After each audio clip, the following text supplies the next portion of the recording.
I'm going to good morning, or me from Texas. I say howdy.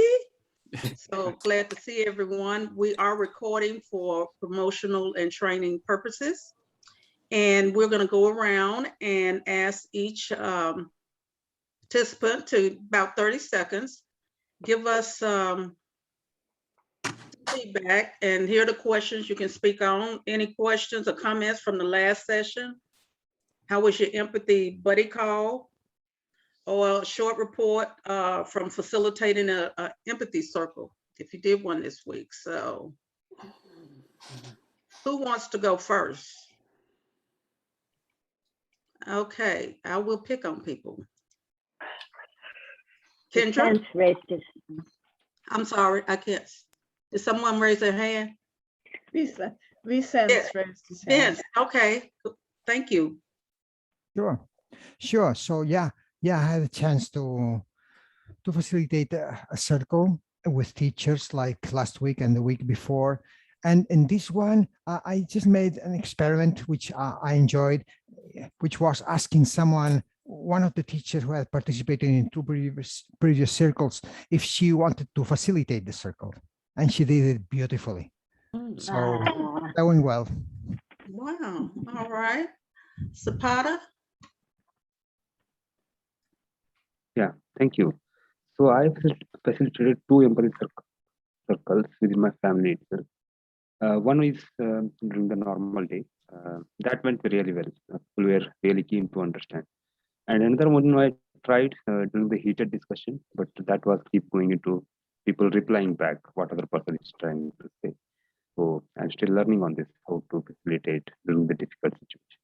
Okay, your sound is kind of something, I don't know, but you said you facilitated a circle with your family and that went well?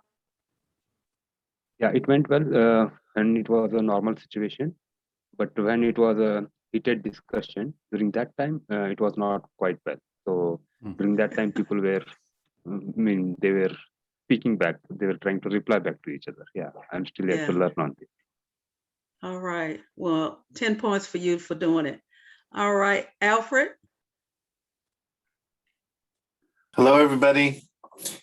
Yeah, I facilitated a circle there was three of us. It was a small circle. It was friends that do similar work, diversity, equity, inclusion work. And I don't know if there's any rule about having too much fun, but we were, I try not to I try not to perform, because they're my friends and we're all consultants. I want to do well. So I told myself, even going into it, just chill, just go with it. And I let them know what I was doing. They were actually very interested in the work that I'm doing and might look into it as well. But so we went back and forth and it was very, I cheated. I don't know. I did 30 minutes. I don't know if I was supposed to do more than that, but it gave us enough time to go around twice.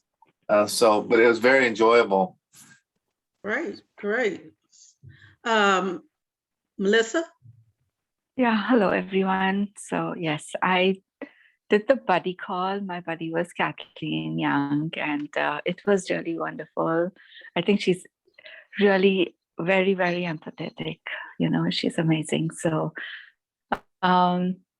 we spoke for a while, and then I also attended the Empathy Circle that Bill Filler holds for schools, and I learned a great deal from that. So I'm truly thankful. I wasn't able to facilitate a circle, but I did get the opportunity on Saturday. Edwin gave me a chance because so I was a little anxious over there because it was the first time. With a group of people I didn't know at all. But it was a wonderful challenge, and I'm grateful for that. Thank you. Good. Dominica? I didn't get to have a buddy call, but I did do an empathy circle, just two of us, with my meditation circle that I started here where I live. And yeah, it went well. The person kept saying, "Oh, it feels so nice to talk and be heard." And so Yeah, I think it went well. It is a common experience. How about Christine? Hi. I also didn't get to do my Dominica. I'm so sorry. I didn't get the chance to call you. But I did facilitate an informal one, not like through my sessions, but it went really well. It was with the mom of my niece, and she was struggling in that moment, and she felt good after just doing the whole thing, processing it. And also, I think it's more of hearing what she has to say in her own language too, and reflecting it back in what it means to her gives her clarity. So yeah. Good, good. And Melinda? Hello, Melinda. Yeah, hello. Hello. Hi. Can you Yes. hear me? Yes, Okay, I great. think you were frozen there for a minute. Yeah. I probably was. Okay, what was the question? Because I just got back in the, yeah, I get it. All right. How was your buddy call? Did you facilitate a circle this week? How did that go? Do you have any questions from the last session? Any of all? I wasn't. Okay, Melinda, you have I didn't a make last session. I did do. Melinda, you have a bad connection. You're freezing and you're going in and out. Can we come back to you? She could also try turning her video off. That might help. But I was told if you turn your video off, that may help your sound. Where did she go?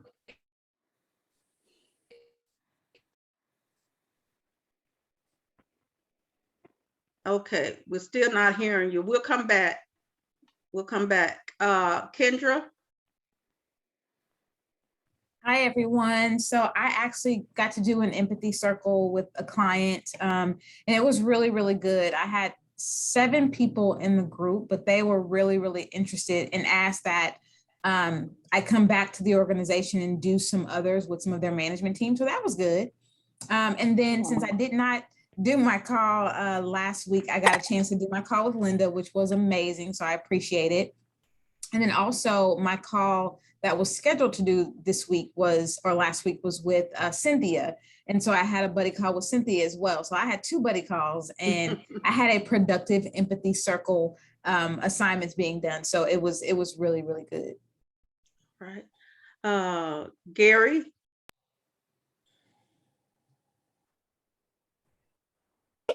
Hello, everybody. My week was pretty interesting because I did my buddy call, and I got some information on somebody that writes grants, and I got caught up and involved in getting the information for that. I tried to attend the Saturday, circle, but ran into a slight altercation. My wife was constantly asking me questions, and then I said, "Oh my God!" And she knew I was on the call, but so I had to get off and take care of some issues and some things.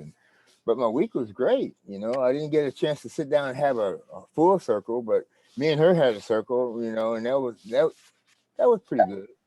We gained a lot of ground on it. So I had a good weekend. That's good. All Thank right. you. Regina, you want to check in?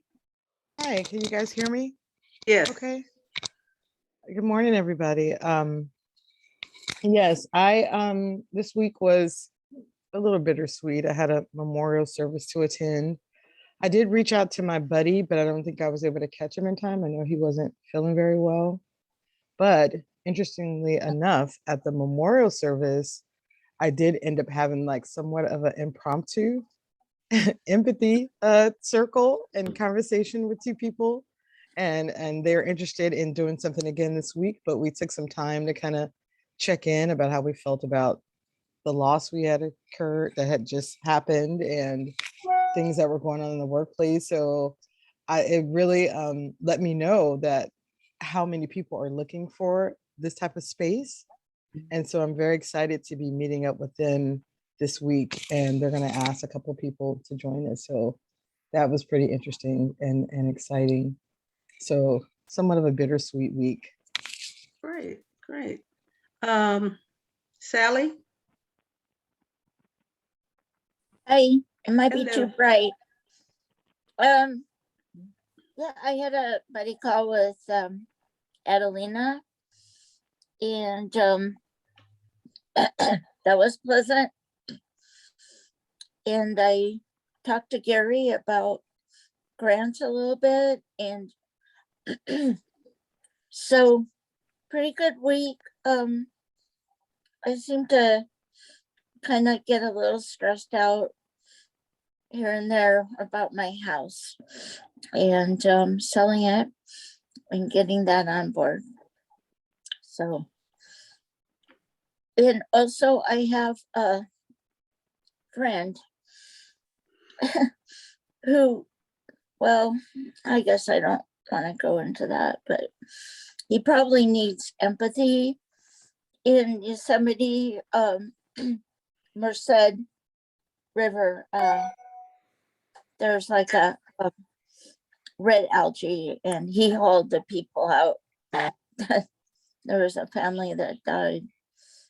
So anyway, all right, thank you. Thank you. Rosie? Hi, everybody. Hello. Hello.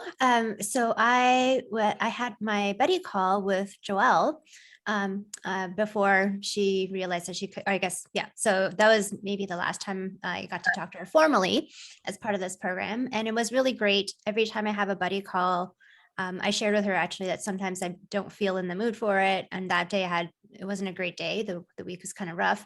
But during the call and by the end of the call, I felt a lot better. And I felt very heard. And it just keeps affirming to me how much good empathy is for people. It's so healing. So it was good. Thank you. And it was Christina, right? We were having the challenges. You're back.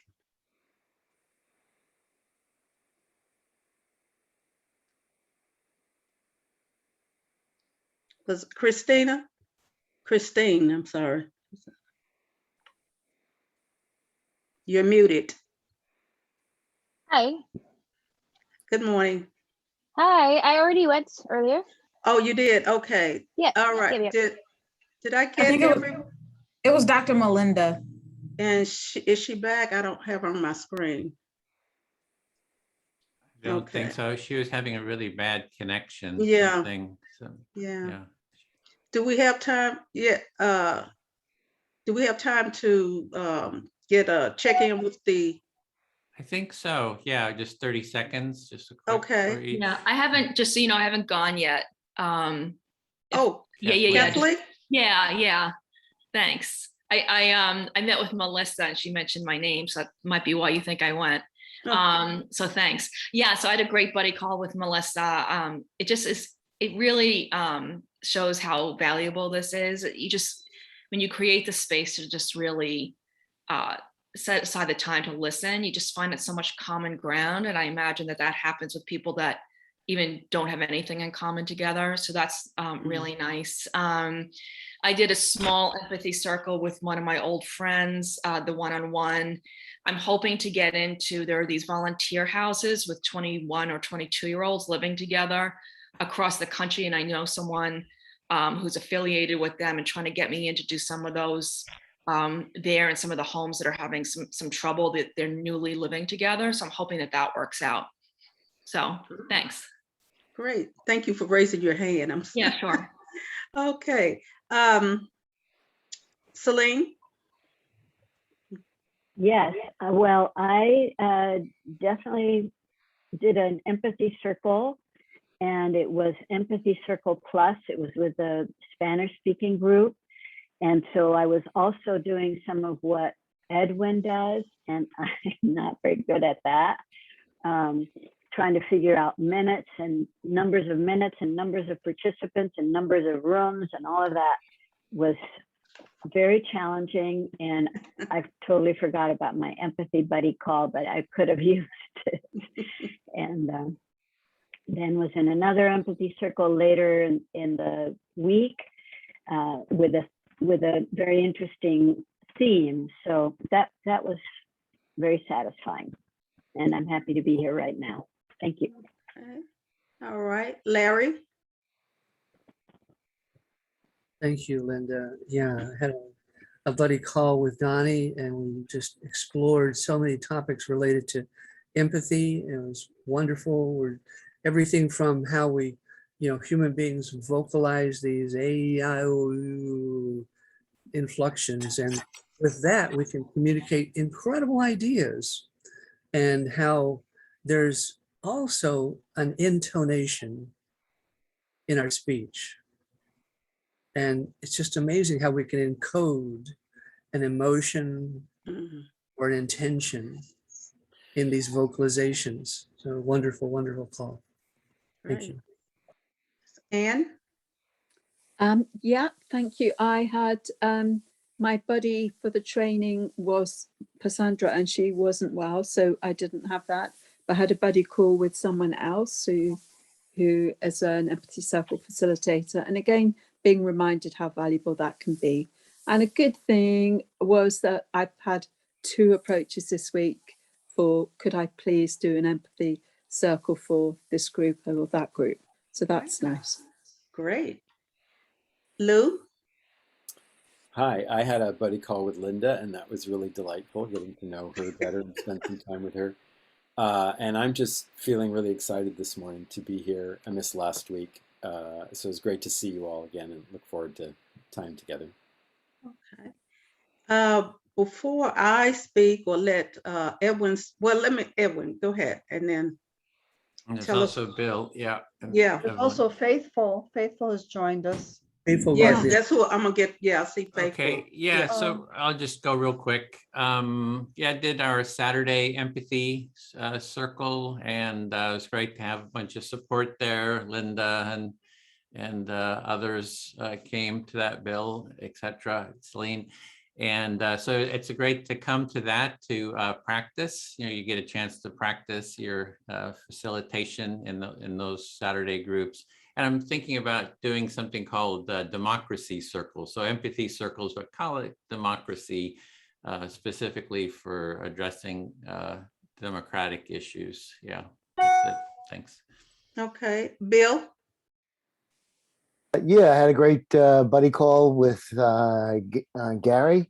I enjoyed it a lot. And also on my Thursday class, Melissa came, and she was a wonderful, graceful presence. So I appreciate that. And yeah, and was present for this Saturday call as well. So making connections and moving on. Thanks. Good, good. And Faithful? Glad to see you. Yeah, good day all. Unfortunately, I was not paired with anybody for body call. Nobody reached me for body call. And secondly, I was on transit. I traveled out of my state for quite a long time. So I wasn't able to have empathy with anybody, but I'm hoping that this week I'm already back to my post. So we're going to have party circle with 2 of my friends. Thank you. Did I get everybody? Evelyn, okay, yes. Okay. Yeah, I had a buddy call with Melinda. And that went very well. It was kind of funny because at the beginning she said, no, I cannot disclose anything. I have nothing to say. And then we had lots to say without disclosing any confidential information. That was kind of cool. I have not done an empathy circle, but I have advanced in approaching people. And that was kind of interesting to see that there was interest. And just referring to what Edwin said, these are my Democrats abroad people. and they kind of didn't like the idea of calling it a democracy circle. They said, oh, maybe it should be called an empathy circle. So that was kind of interesting. But we don't know how to fit it into the program. It's kind of like, but I was really surprised that there was so much interest, and I got follow-up emails and, hey, I like this idea, and brainstorming. And so I think it will lead somewhere. And I also approached another, a church that I know that I had spoken to. We had a lot of lockdowns here in Germany. So basically I spoke to them and then everything was locked down. So I finally managed to send an email and say, hey, do you remember this conversation? And I'm waiting for an answer, but I'm kind of, I have more courage to approach people. And I think that's good. And that's what I want. So yeah, okay, that's it. Thank you. All right, I think I've gotten everybody's had a chance to check in. My week last week was, it was a busy week for Zoom. Looked like no, it didn't look like. I spent a lot of time on Zoom last week in meetings and whatever, which surprised me. And I did have a wonderful buddy call with Lou. It was very good. I enjoyed that conversation. And I was with Kathy last week, helping her facilitate a circle on peace. And that was very interesting. Actually got a real challenge. So a real, what you call it, distraction, disruption, or whatever. And it was real. So I'm surprised, well, not surprised, but I was able to handle it. So the lady was gracious. All right. If I haven't missed anybody out because everybody's special, so I don't want to miss you. Oh, Ralph. Ralph just showed up. Do you want to give us a feedback on your week? Okay. Seconds. I can't see my sorry. We see you. We see you. Yeah. With the mask hanging from your ear. Yeah. Yeah, I just got back from COVID testing.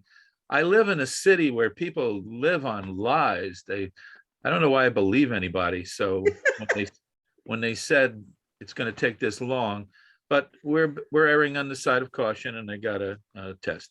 Sorry to be late. And you and I, Linda, were at a wonderful event with the Peace Alliance and Kathy Kidd.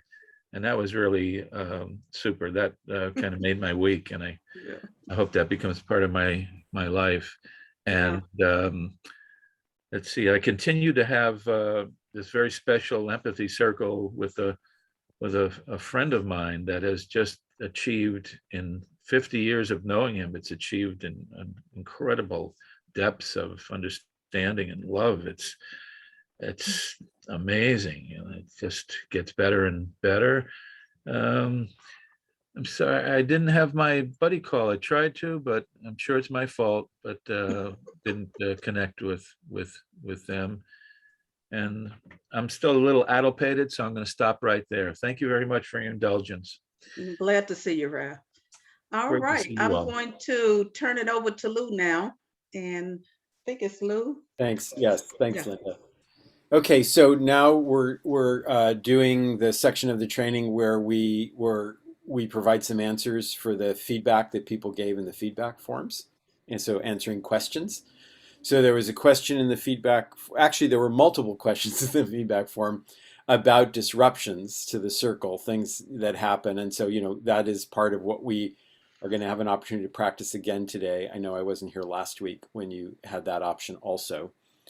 But so there were questions about, what if someone says something very judgmental, or what if they are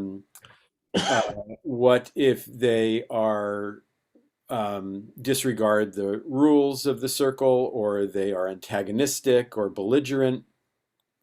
And of course, it does depend on what role they're in when they do these things. So if they're the speaker and they say something offensive, that is permitted. When it's your turn to speak, the rules are you can say whatever you want. And so in the empathy circle, we say that it's a brave space, not a safe space, because you are you're not protected from hearing things that might be offensive to you.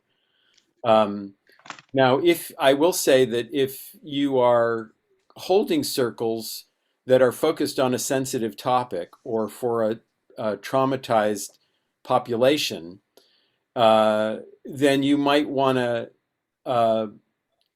have who you invite to the circle. How you might want to exercise some control over who comes into the circle, or what groups of people that show up, how you group them together, to help reduce the likelihood that people are gonna say things that are gonna traumatize other people. But the reason that the rule for the speaker is you could say whatever you want is because our experience is that if you make a lot of rules for how people speak, then it tends to shut them down, and they don't say what is really on their minds. And the other thing is that even when people say things that are offensive to some people, if they get heard for those, then they tend to reflect about it, and it tends to shift them. This is my experience. The other thing to remember is that reflecting is not agreeing. So just because someone says something offensive, if you reflect it back to them, you're not agreeing with that. And you can remind people in the circle about that. And the other thing you can do as a facilitator is if someone says something and the reflector's having a hard time reflecting it back, or they're upset by it or something, then you can take over as the reflector and you do the reflecting. And there is a kind of an advanced skill here, which we're not so much teaching in this training, but I'll just say it to you, which is that if someone says something very judgmental, speaker does, you can reflect back the values that are underneath what they're saying without reflecting the judgment. So you're not repeating the judgment or the very offensive thing, you're just reflecting the values that are underneath it. So for instance, if someone said, all these damn stupid liberals that are trying to take our guns away, you could say something like, so you're having freedom of choice, and personal freedom is important to you, and guns have been an important part of your life. So there I'm reflecting back the values that are underneath the statement without the judgmental part about the people who are, that the person said. So that's the speaker role. If the person is in the listener role and they're saying something judgmental, then you're simply reminding them that when they're in the speaker role, their job is to reflect back what they're hearing the person say. And if they have something that they want to say about what's happening when they're the speaker, they can do that. For people, there was also a question about people who have problems with the process of the circle. Like they say it's too structured, it's too formal, it's not a conversation. I don't like being told when I can speak. Those are all kind of process objections.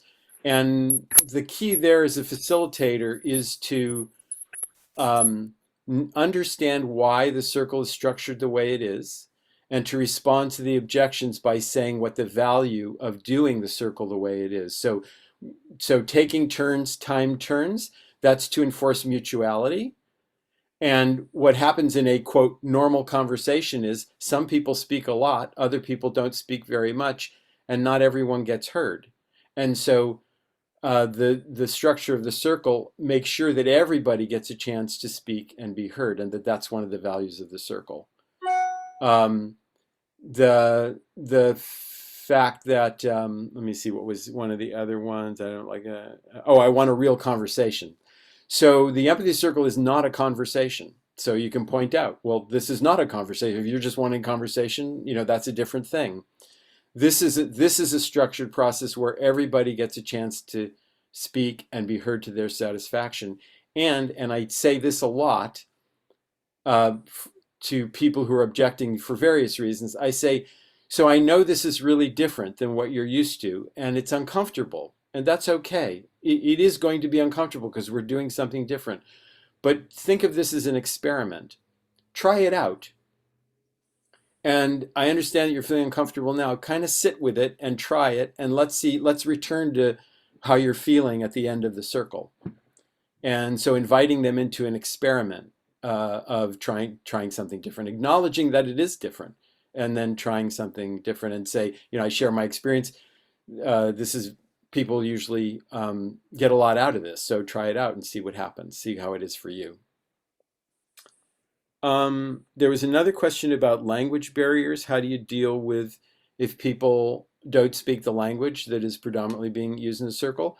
I'd say a couple things for that. One is to make it clear beforehand that, if it's English that's being spoken in the circle, or whatever language it is, that the circle is going to be held in that language, and so people are clear about that. And then the other is just to have patience with people who are maybe speaking in a language that's a secondary language for them, and to encourage, if speakers don't slow down automatically when they realize someone may be having trouble hearing them, to ask, as a facilitator, to ask the speaker to slow down and to speak in smaller chunks. And that will help the person who's working in a language other than what they normally work in. Let's see. So, and there was also a question about what if the speaker is not satisfied with the listener's reflection?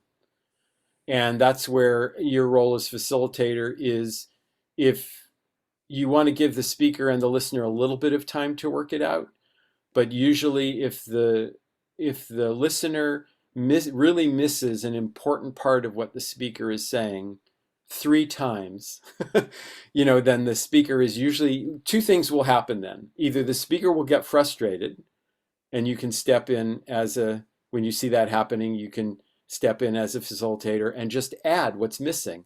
So I think I'm also hearing this. Is that what you're getting at?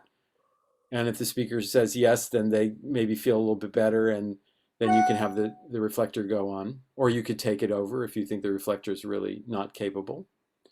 But the other thing is, let's see, what was the other point I was going to make?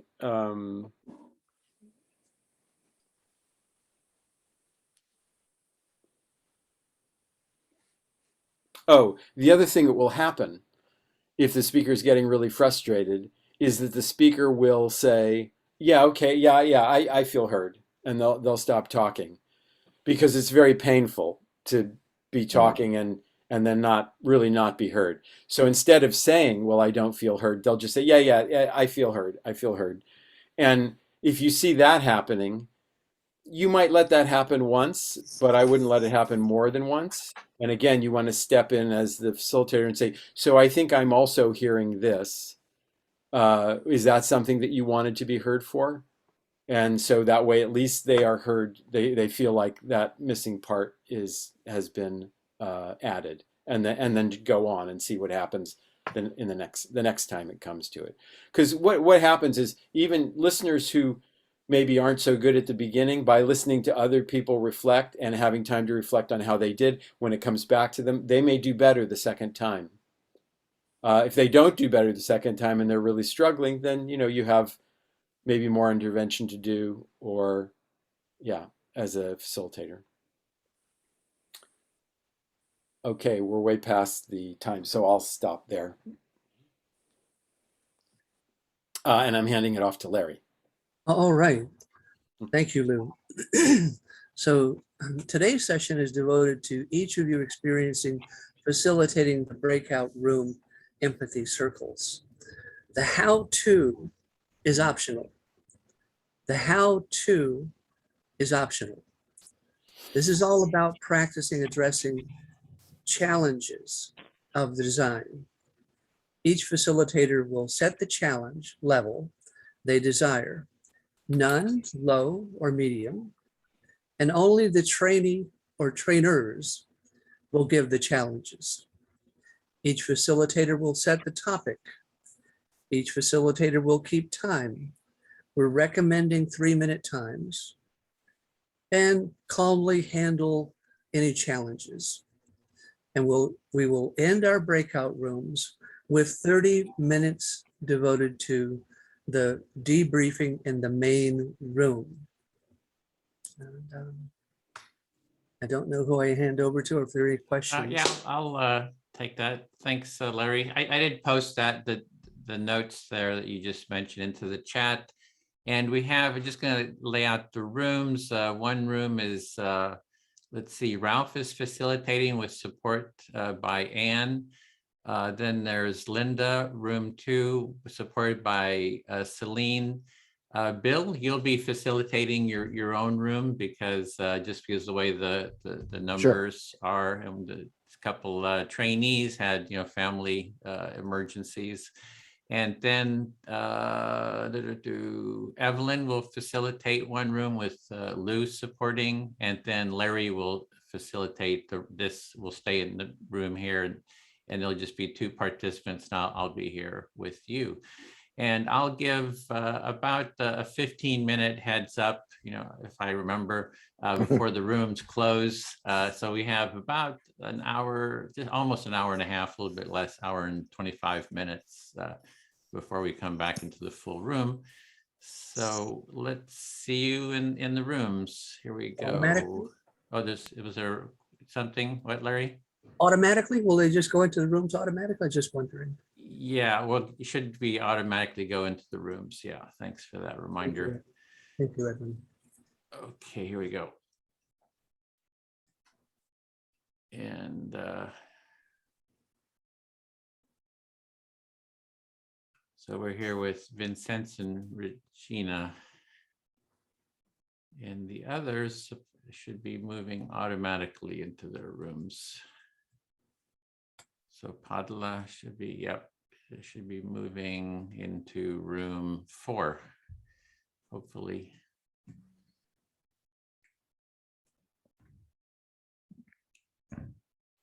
Interesting. Oh, there he goes. Great. Okay.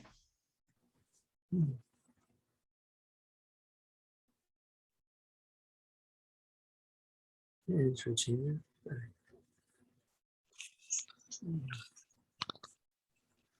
All right, so welcome to our breakout room. And today's, you don't have to present the how-to. Now, maybe Vicente is going to be presenting this part. Edwin, could you help me out here? Is this for Vicente? No, you're doing the main room here, and then Vicente and Regina will each have about half the time to facilitate an empathy circle. Yeah. So you don't have challenges. Yeah, I will get to the challenge. But just want to make it clear that you can do the how-to if you want to practice it, and you don't have to. It's optional. And the challenges, each one will choose like a no challenge, maybe a low or medium challenge. We're not trying to overwhelm anyone. It's a valuable experience, I'll say that. And each facilitator will choose the topic they would like to present, and we're recommending 3-minute turns. And each facilitator will keep the time.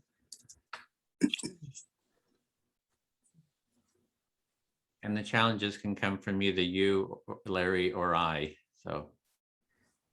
So unless you want to do it, is it you want me to do them, or how do you want to handle the challenges? I just love the way Edwin does challenges. They're challenging and they're humorous at the same time. Okay, I'll be, the challenges will come from me then. Yeah. Great, great. So And do we also determine a topic? You determine the topic, yes. Oh, okay. And you keep the time. And keep the time. And just calmly respond to the challenges that Edwin presents, knowing that he's presenting a challenge that's kind of throw you out of the empathic thought mode into this, I have to handle this mode, and just notice that.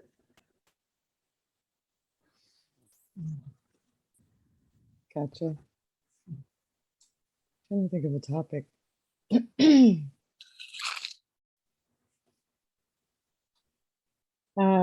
So do we decide amongst each other who'd like to facilitate first? I think you said you were going to facilitate first. You thought I said that? Oh, Just kidding, just kidding. It's up to you. I'm still thinking of a topic. Okay. I can. I mean, it's fine.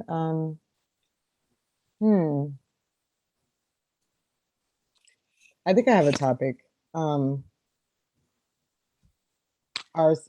about the holiday season is upon us,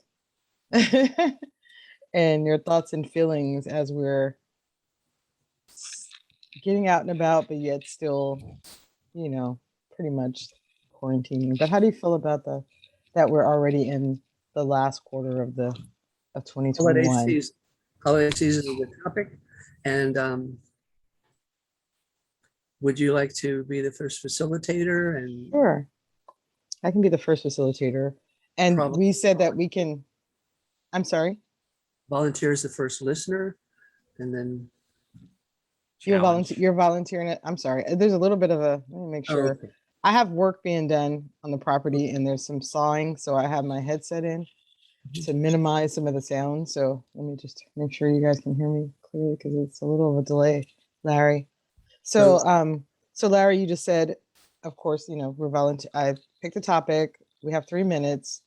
And then did you say you were going to be the first speaker or offer or suggest a first speaker? It's usually suggested that the facilitator be the first listener to model the reflection. Right. But I thought you said something about a speaker after that. I didn't hear you. Okay. Who would like to be the first speaker? And the challenge level, we need what level Yes. do you want? I'll take a medium level right now. So I'll take a medium level. I'm going to keep the time. I'm going to be the first listener. And who would like to be the first speaker? Let me go first. Okay. And the topic is going to be the holiday season. You'll have 3 minutes. I'll be the first listener and we'll go from there. Do I need to explain it? I don't necessarily need to explain it from the top. Okay. So thank you. Thank you, Vincent, for volunteering. And we will start now. Yeah, I'm not a holiday person. It's kind of a nuisance for me because I really like a lot regularity. Like I like to know what's going to happen when. So holidays, it's like something like a block in a way for me. Yeah. So, the holiday seasons, you don't really care for them too much. It kind of causes a block for you and a nuisance because you like to know what's going to happen. Yeah. I like to plan ahead and I like to have plenty of time for my own. So I know that during holidays, I have to share time, more time that I'm comfortable with. Yeah. You have to share more time than you're comfortable with, and you would have to plan ahead. And so it kind of causes some conflict for you. Yeah, it's not like I'm a hermit, but well, almost. But I really like to spend just some time with people, but not hours. This is so tiring. Yeah.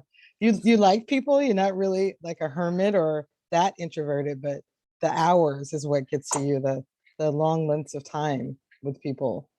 Yeah. And also, holidays, it's like, the year is almost over. It's time to think over what I've done with my time. Yeah, the year is almost over and you got to go back and reflect on what you've done with all the time.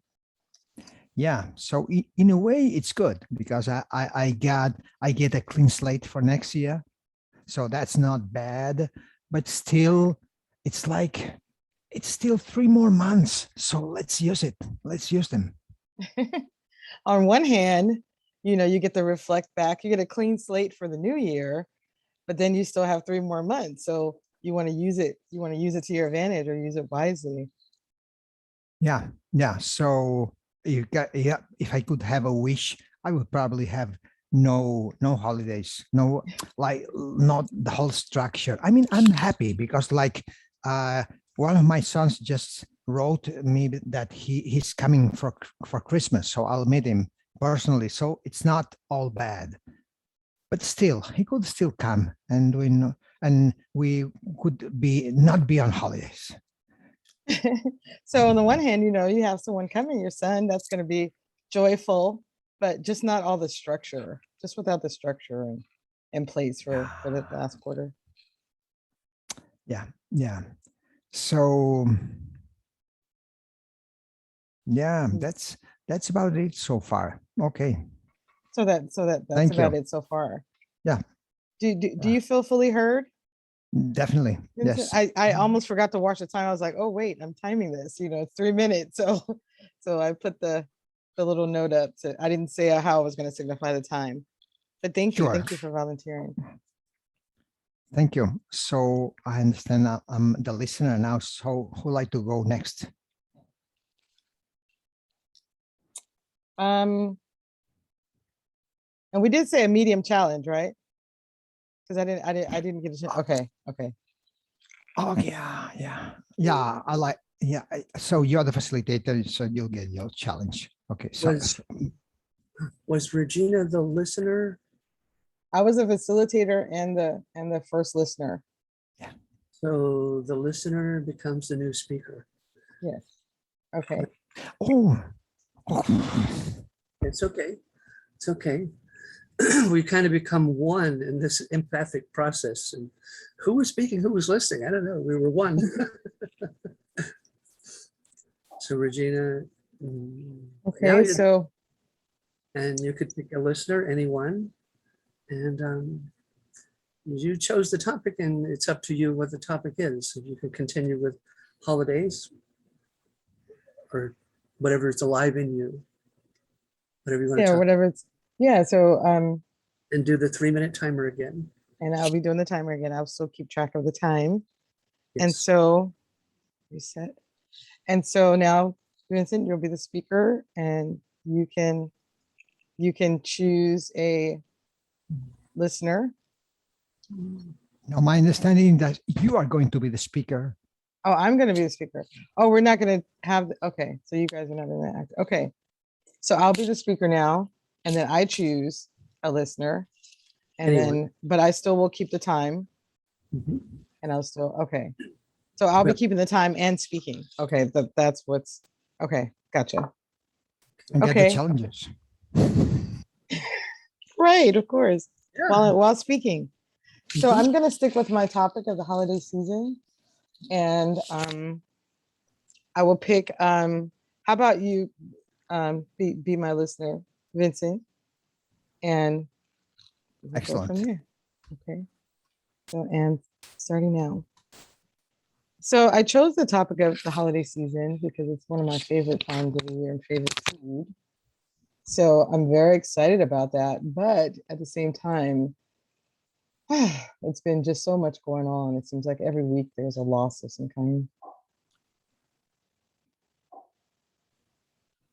Wow, so you picked that theme, that topic, because holidays are the kind of the favorite part of the year for you. But lately, there's been a lot of loss. I think I heard.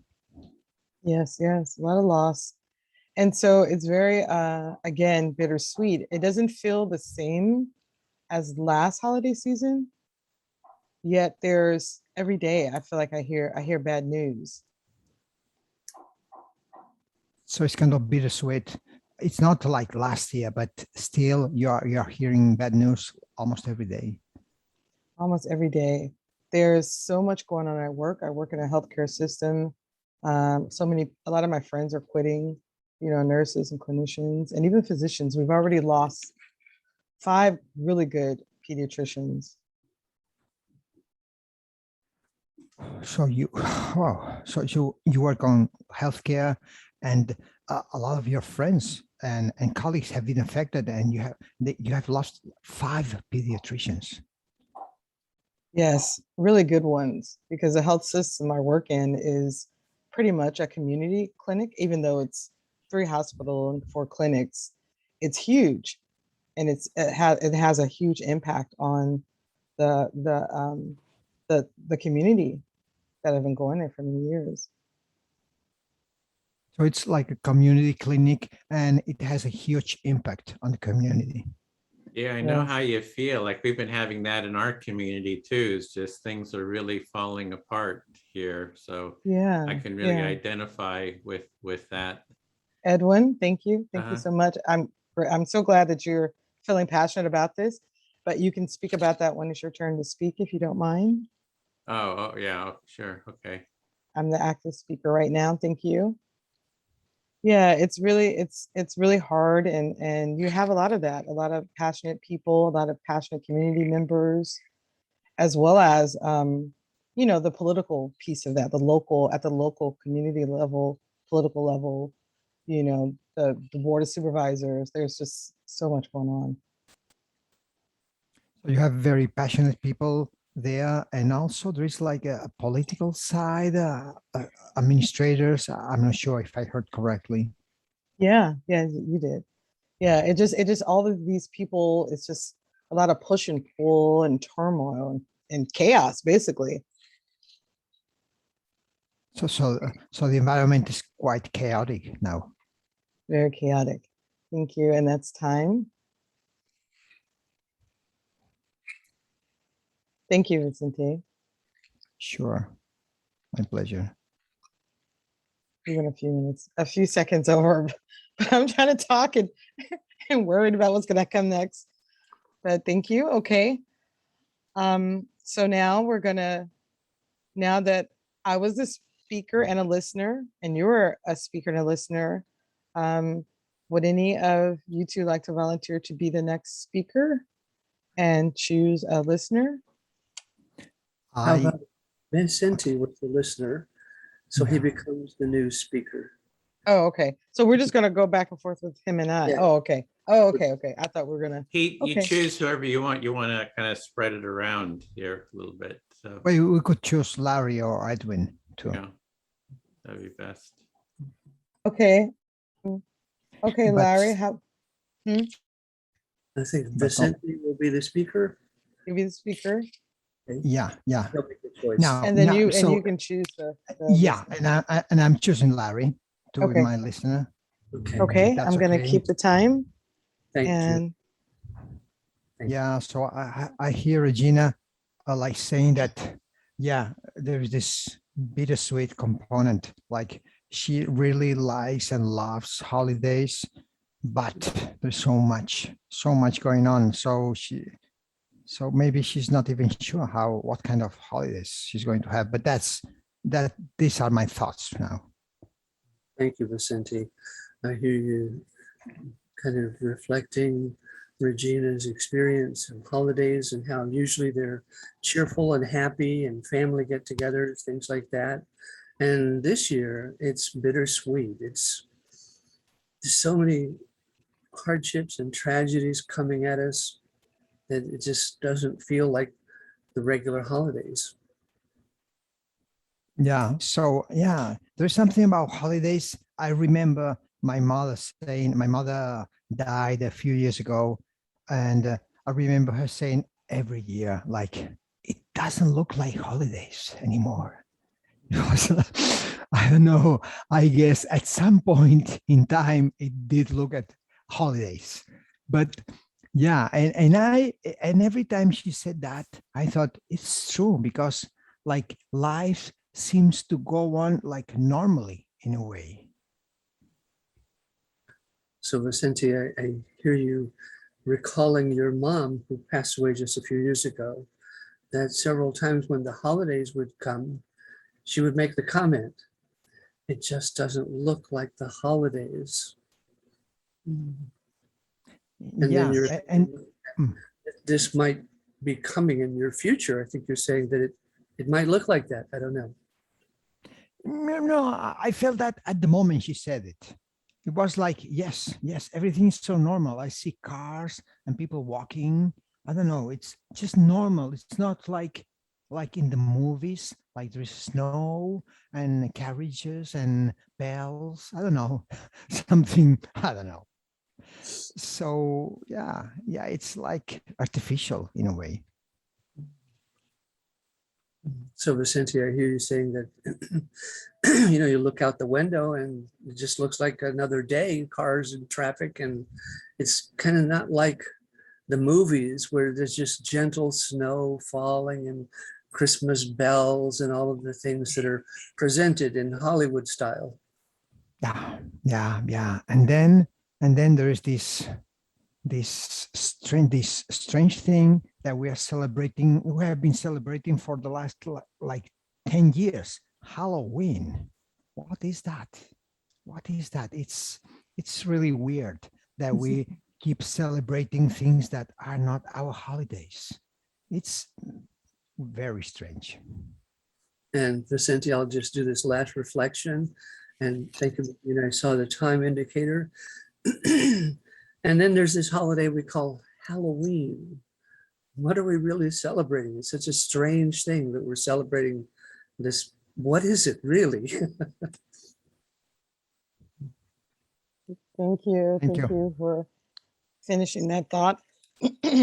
I hold that up just for you to wrap up your final thoughts. So thank you for catching that, Larry and Vicente. And do you feel fully heard? Yeah. Yeah. Thank you. All right. And so now are we coming back to me again? Okay, no. Ari. I was the listener. So I I'm the become listener. new speaker. You become the speaker. Okay. Pick anyone to speak to. Okay.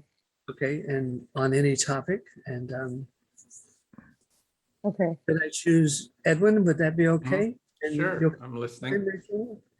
And did we give ourselves a time for me to do the facilitator and then we switch? Because that's what I probably didn't, which is why I'm getting confused. So that's a great question.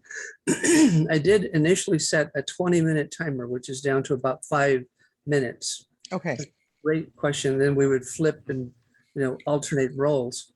Okay, gotcha. It seems like we have quite an abundance of time. Yeah, because there's only 2 participants, you want to Yeah. divide by 50. So they have almost like 15 minutes, I'd say, like 10, at least, 10 more.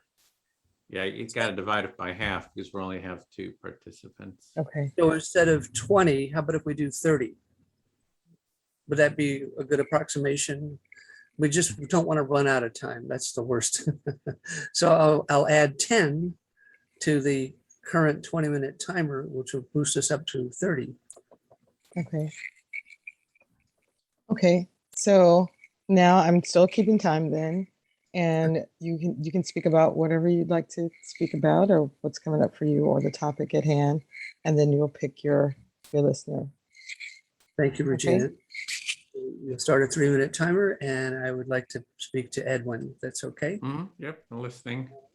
Thank you, Edwin. Well, I'm really enjoying this topic of holidays, and I'm really enjoying, what is Halloween anyway?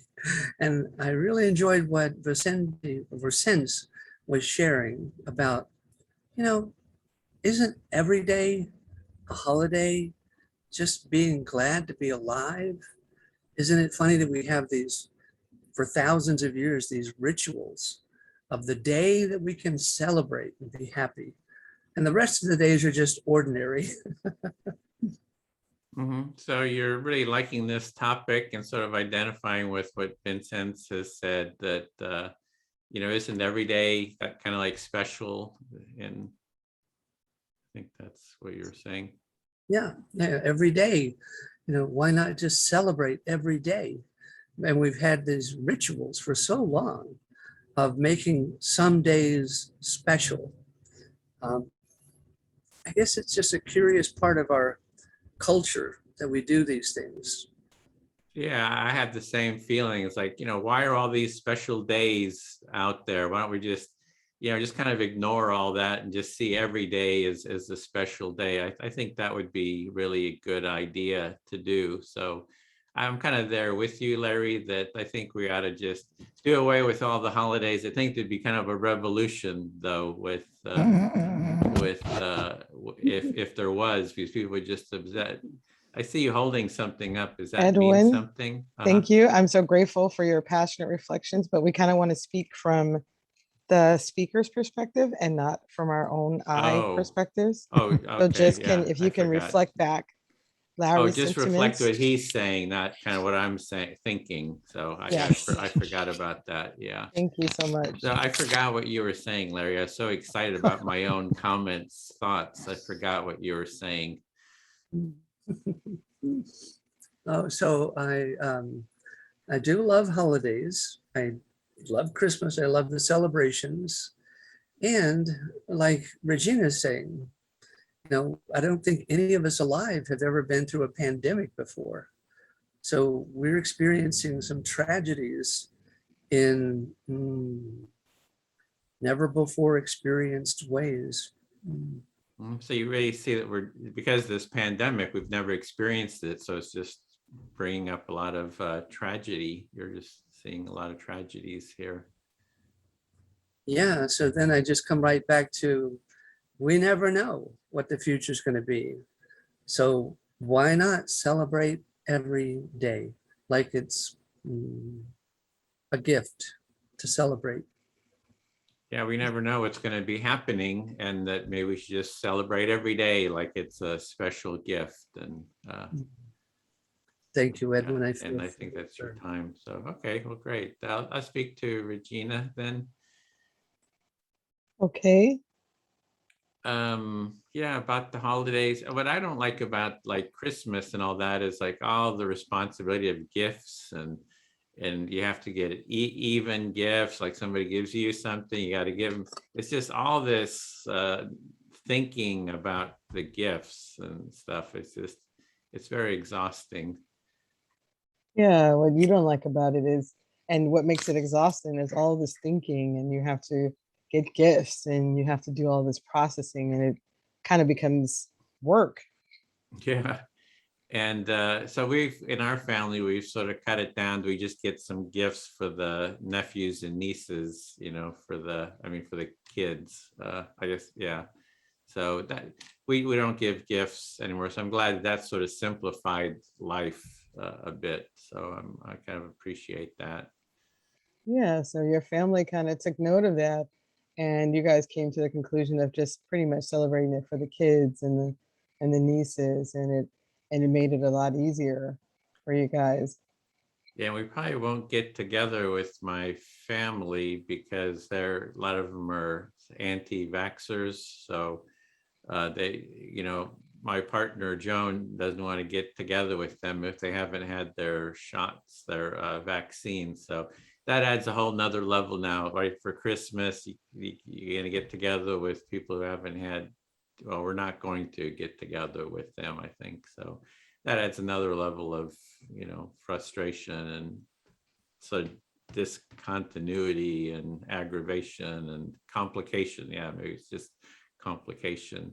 So what I'm thinking is, it's just a lot of extra stress that it adds. This whole holiday thing. It's a lot of extra stress, and then there's even the Halloween. I don't think we're going to be doing Halloween this year.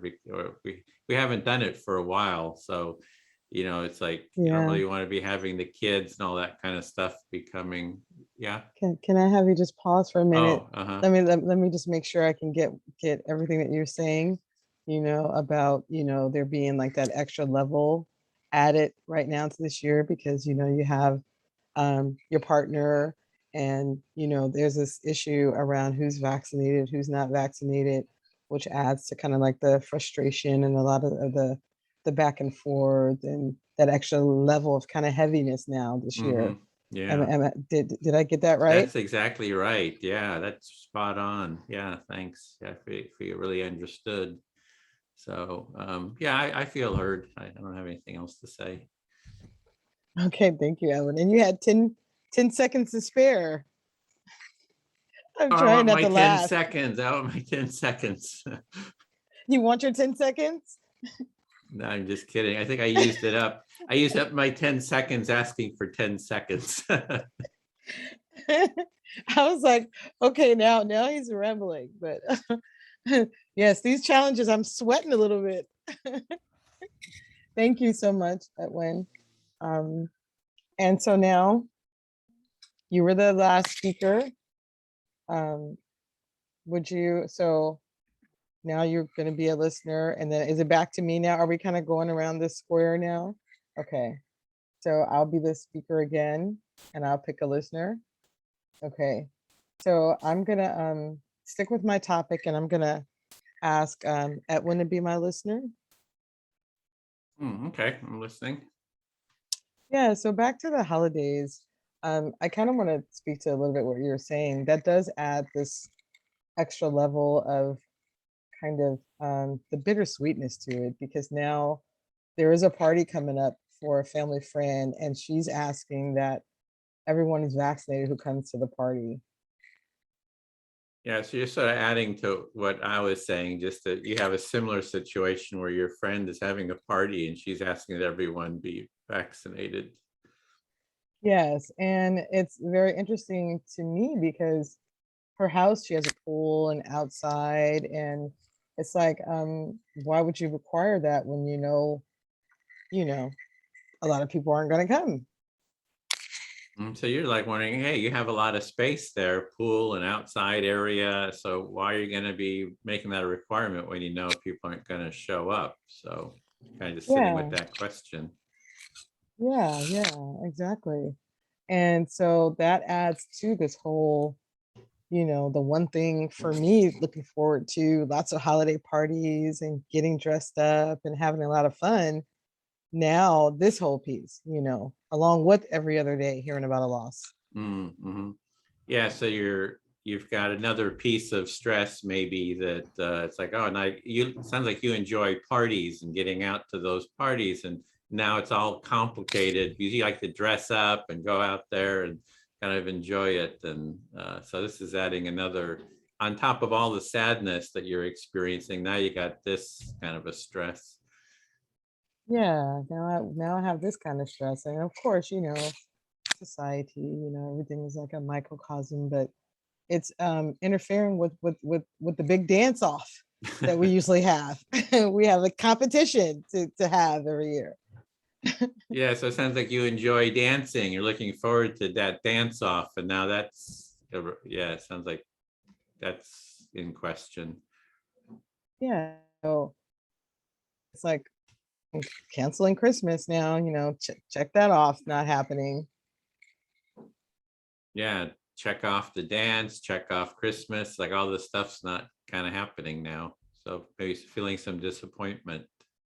Yeah, I'm feeling a lot of disappointment. So I think I'm probably going to end up leaving town. It's like, okay, well, I may as well just get out of Dodge, no need to stay around. Yeah, so the way you want to cope is just leave, go somewhere else, get out of the town. Yeah, let me just find a reasonable spot and just go chill by the ocean for a week or so. Yeah, so maybe the solution is just to get away from everything, go to a nice place and chill out. Yeah. Thank you. That's our time. Okay, then speak to Vincenz. Yeah, I'm kind of out of things to say. I don't really have anything to say. You have much to add now. Yeah. So I feel heard. So you feel heard? Mm-hmm. Okay, so I'm choosing Edwin. So You're going to speak to me again? And this will be our last round for. Oh, did I speak to you? No, sorry. I got distracted. I apologize. So, so can you, Regina? Can you? I don't know. I don't know how to keep it balanced. Yeah. So since I was the last speaker, and so Edwin I should choose Larry probably. Sorry. I got okay, Larry. Thank you. Okay. Yes. Okay. Good. Just to note, this is our last round, and then we'll do maybe 5 minutes to debrief what it felt like. Okay. For everyone. Sure. Thank you. Sure. Okay.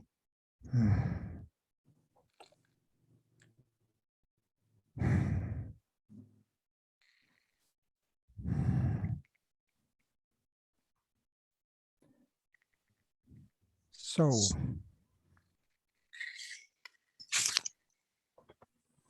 trying to focus, sorry.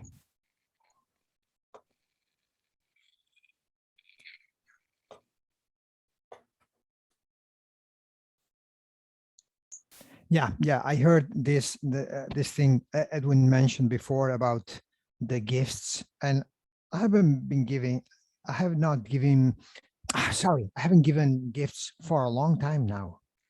I have not. So it's like I got rid of it. Yeah, years ago. It was painful. So the sense I hear you saying that, for a long time, you've just let go of that idea of the importance of gifts in the Christmas holidays. Yes. Yes. I don't know if. Okay, that's it. Sorry, I got distracted. Yes, and I'm glad about that because yeah, I remember like buying gifts and it was a lot of effort, and sometimes people just didn't seem that happy about my so brilliant gifts. So why bother? So Vince, I hear you saying that, you notice that when we put a lot of, I guess, maybe energy into that gift, and then people end up not liking it. So it's like, why bother? What's this all about? Yeah.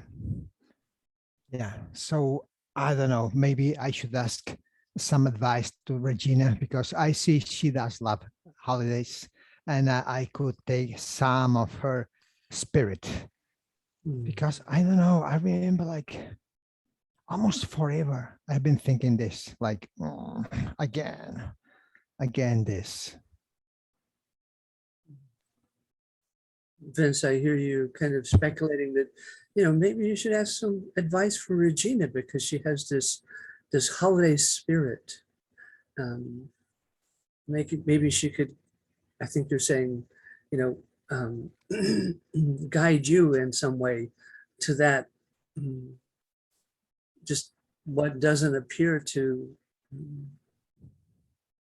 the holiday just doesn't appear to uphold what it's meant to be. Yeah. It's like, yeah, probably what makes more sense to me is this thinking about things about next year, and I don't want to go that far away in my thoughts. So I see Regina indicating it's time, and I'll do this last reflection that, yeah, you're saying you want to live and kind of live in the now and not project so far into the future of the next holiday. Yeah, thank you. Thank you, Vicente. Thank you, Regina. Thank you, guys. Thank you for acknowledging. Are we going to debrief after right now or right now? Okay. Yeah, I let's have to clarify that. let's take maybe 5 minutes. I'll do a 5-minute timer. I think that'll be enough. And Regina, starting with Regina, how did it feel for you? It was very uncomfortable. I started sweating, like, okay, wait a minute. And I felt a little confused, I guess. And so, yeah. So yeah, I felt like I kind of bumbled through the whole thing because I kept getting confused. Okay, now we're gonna do this because it felt a little different this time for me as well. So yeah. Vicente, would you like to give some feedback? Yeah, I'm surprised you said that. I thought it was so uneventful. I thought it was so easy. So yeah, I'm surprised that you were like nervous or really like too focused. I don't know. It was fine with me. I mean, it's true that at some point we didn't know who was supposed to talk and so forth, but we were 4 people, 4 adults. So, it just went well for me. Yeah. And I'd just like to give some feedback. Yeah, Regina, I felt like you did everything really smoothly and completely under control. And when Edwin gave the challenges, it would bring a smile to your face. You would recognize, aha, here's one of the challenges. challenges. And he does great challenges. You have to admit that. It really does great challenges. And the thing about who, speaker, and listener, I've noticed that we all get into this oneness of empathy. And it really becomes, really, I'm not sure who was speaking and who was listening. There's a oneness experience. And I really appreciate what you're saying about, I'm actually feeling stress. I'm sweating in this, and you just did it all so smoothly, so beautifully. It felt so cared for, like you were concerned about each participant. You really wanted everything to go well. So it just felt smooth, like Vicente said. If you didn't say that, we would never know that. So, but I totally agree with you. I mean, that's my experience too. When I'm in the seat of the pilot, whatever it is, yeah, it's stressful. And then to have challenges on top of that stress, and I think it's a wonderful opportunity that we get to notice the challenge and then come back to the process. So thank you, Regina. Thank you so much. Thank you. Edwin, would you like to give some feedback? Yeah, it is one thing if you're feeling stress is when it's your turn. I find it helpful to say, oh, I'm feeling a little stress, just to air it, and that kind of releases it a lot. So yeah, acknowledging it. Acknowledging it. Everybody said, then they have understanding and care for you too, and it kind of releases, kind of having to hold it. This is a practice. So the main thing is getting the roles, right. So it's always the reason you're the first listener as the facilitator is because we're new people. The context is we're new people. We don't know this. And being the first listener, you can model the listening, for others. And then Vincent had spoken to you and you spoke back to him. I would have maybe, spoken to me or to Larry to kind of spread the attention. And what I try to do is I try to select the person who I think is going to have the most trouble reflecting, because as a facilitator, I can speak to them and I can help them, make it easy for them to reflect. So that's why you're kind of the first listener and, select someone. So that's just this sort of a little strategy. So yeah, the main thing is, we're here to kind of practice, in sort of a safe environment. And so when you go out into the wild, you be more prepared. But yeah, it was a great topic. And the correction, I felt really okay about, you corrected me. I felt okay. I didn't feel put down or anything like that. I said, oh, okay. So I felt, and you caught each challenge. It's like you didn't let it go by, you addressed it. So that was really good too. Yeah. I think also what threw me off, because I had my notes about the introducing it to new people. So I think since I had been practicing that way, like, okay, this is why we do it. It's a structured listening process. We have the speaker, the actor. I think that would have oriented me, but just going into it, I think because I was sitting here with my notes. Okay, I'm ready to read off my facilitator role and introduce it. And so when we just dove in, it's like, okay, I'm trying to look, okay, where are we? Right. You got your script, how to follow it, and we didn't use it all. You can't, yeah. You can if you want to use it. If it was your option, if you felt you wanted to do it, you could have done it in this section. It's sort of no, optional. but actually this was good because the stretching part. So it's like, okay, if I just had to just dive into something, then I'd have to figure it out as I go. So, but yeah, I was sweating. I was like, wait, I'm perspiring. So thank you guys for the feedback. Thank you, Regina. So that's our feedback time. And so now Vicente becomes the facilitator as if we were all new, but the how-to part is optional. If you want to practice that, it's optional. And then ask what level of challenge you would like to receive. And you're responsible for keeping the 3-minute time. Sure. So let's try this middle. Let's see what happens. So middle level challenge, right? Middle level. Yeah, middle level. Yeah, I mean that. Sorry.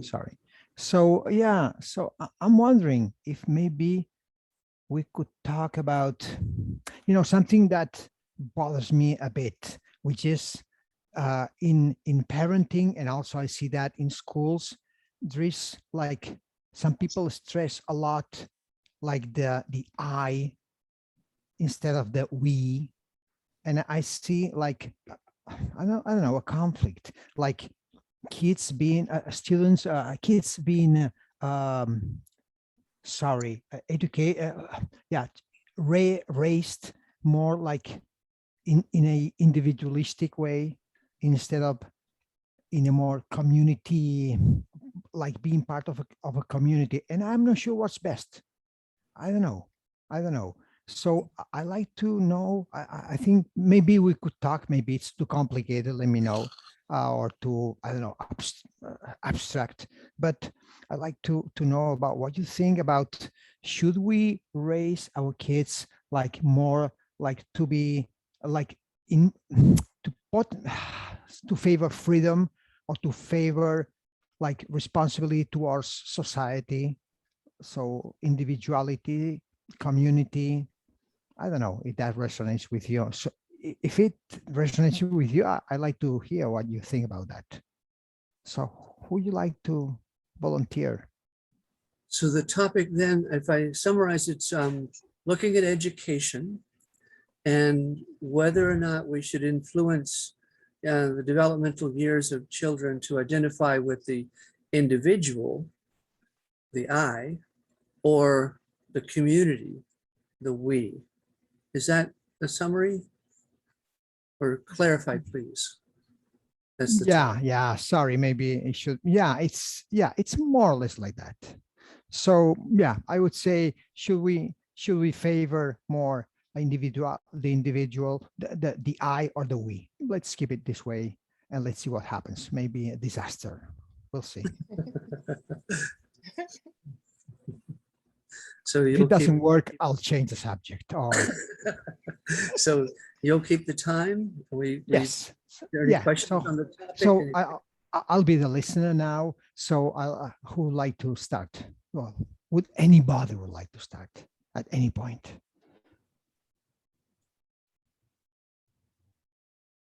You want to, Larry? Okay. Go ahead, Regina, please. Okay. I can be the speaker. And you want to be can you be my listener, Larry? I mean, you're going to be the first listener. I'm the listener. Yeah, you're going to be the first listener to listen to. So, so yeah, that's it's very interesting. It's a very interesting topic. Having raised 3 children myself, here in California, in Northern California, I always wondered if it would have been better to put my children in a Montessori school, which is a school that kind of believes in more of a group in different ages. So you have raised 3 children, and you have wondered if it would have been a good idea to place your kids in a Montessori school, which favors community. Yeah, it favors community. There's lots of benefits because of the way that the teaching and structure is set up. And they don't group them in necessarily linear ages. They have like several ages. They speak to different topics. They kind of are somewhat focused on bringing out the individual gifts and talents of the individual child. So there's not like a rigid grouping by ages. So it's flexible, and also there is a variety of topics which can bring individual gifts and abilities in kids. Yeah, very new kids. But I'm overall very grateful for how my children turned out. You know, they all went to college. I have one child that's bilingual now, and you know, I'm not upset about it, but I probably will push for my grandchildren to be in some of those schools. So even though you're happy about how your children came out and how are they faring now, still you think about your grandchildren. about going to one of these schools? Yes, because I really like this time has put us all in this mode where we really are looking at and reflecting over some of the choices we've made as we go into this new particular system. I mean, we definitely can't put the genie back in the box around what's happening now. So who knows what's going to happen, in the future in terms of public schools per se. So we live in turbulent times, and who knows what's going to happen. So maybe you are implying that you like to get a very nice education for your grandchildren. Yes. I'm already instructing my sisters. I have younger nieces that are still in the school system to put them in private schools like immediately. Like find a way, we'll crowdfund, whatever we have to do. They cannot be in the public school system. Okay. So you are very clear that you are even telling your friends or your sister, sorry, that it would be good for them to bring their children to private school, not to public school. Yes. Thank you. Thank you. So, Larry, can you listen to me? Can you be my listener? I should have said, yeah. So I can imagine that some people believe that if they want their children to succeed, they need to compete and they need to make them unique and probably not very empathic and probably very willful. And I'm not happy about that. So in a sense, I hear you saying that there's no doubt about it, that some people do want their children to grow up in this competitive society where they can kind of succeed in some way with whatever is considered successful in society. And as you look at that, it's dissatisfying. You're not really happy with that. Talking about dissatisfying, maybe we could just talk without using the structure. It's kind of a little bit boring. I'm sitting here waiting, and I have a lot to say, and I'd love to kind of like jump in, and maybe we could just have a normal conversation without all this reflection and stuff. I see. Thank you, Edwin, for this. And still sorry, because when I introduced you to this kind of circle, I think I mentioned that it was about speaking and listening in turns. I'm sorry, you have to wait a bit. You have a turn very, very quickly. Sorry. Okay, yeah, well, all right. So probably it's not so much the competitivity that bothers me, not that it makes me happy. It's more like I want my kids to be happy, meaning I don't want them to suffer, meaning something very bad is going to happen, because once they suffer,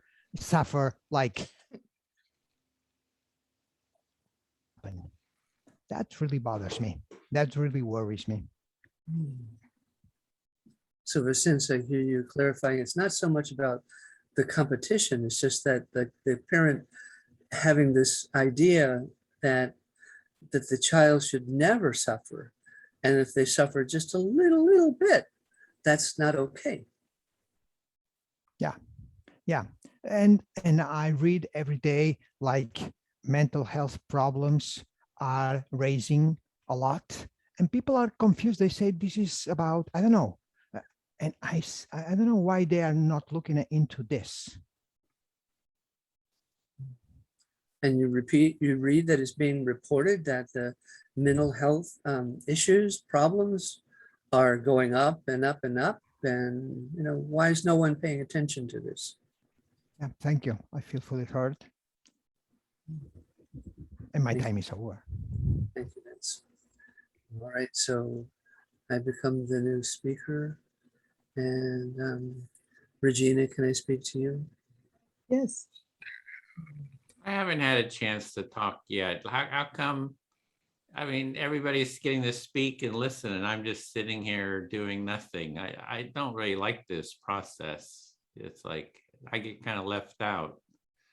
Yeah, I can really see your frustration, Edwin, and still, it's up to Larry to choose someone who's going to listen to him. So I'm sorry, you have to wait. I don't know. It doesn't seem very fair. Yeah, I can see that. Thank you. So, Regina, if you'll be my listener, Yes. I'm really enjoying this topic. It's kind of holiday related and how, you know, expectations that we have on our children to be happy, to never have problems. It's interesting how we parents kind of have expectations, I guess. Yeah, this is a very interesting topic for you as it relates to us as parents and having expectations and kind of wondering exactly how much our children should endure in terms of their life experiences. And then it makes me reflect on, you know, my parents, and, you know, they no doubt had expectations, just like each of us do have our concern for our children. And I think Vincent's mentioned that. What about empathy? We kind of left that out, it seems like, and it's so important. Yeah, and it also kind of reminds you of to reflect that on your parents and the expectations they had on you, and where does empathy kind of come in, which is what Vicente had mentioned earlier. And as I say that, what comes up under it is how crucial actual empathic communication between child and parent is so essential to that developmental relationship. Yeah, and it made you realize how crucial and extremely important it is for parents to have that empathic communication with children, especially developmentally, you know, through those developmental years. And now what's coming up is that it's never too late for each one of us to enjoy the responsibility of developing empathic communication while we're still alive. We still have the opportunity. I'm very Yes. grateful for that. Yes, sir. Yes, I too. Thank you. So you really see how there's still time to develop that empathic communication while we're still here. It's never too late, and it's a very important and critical piece of communication with our children even now. Thank you, Regina. I feel fully heard. And I saw Vincent's mentioned the time. Yes. So you become the new speaker. You pick any question. Yes.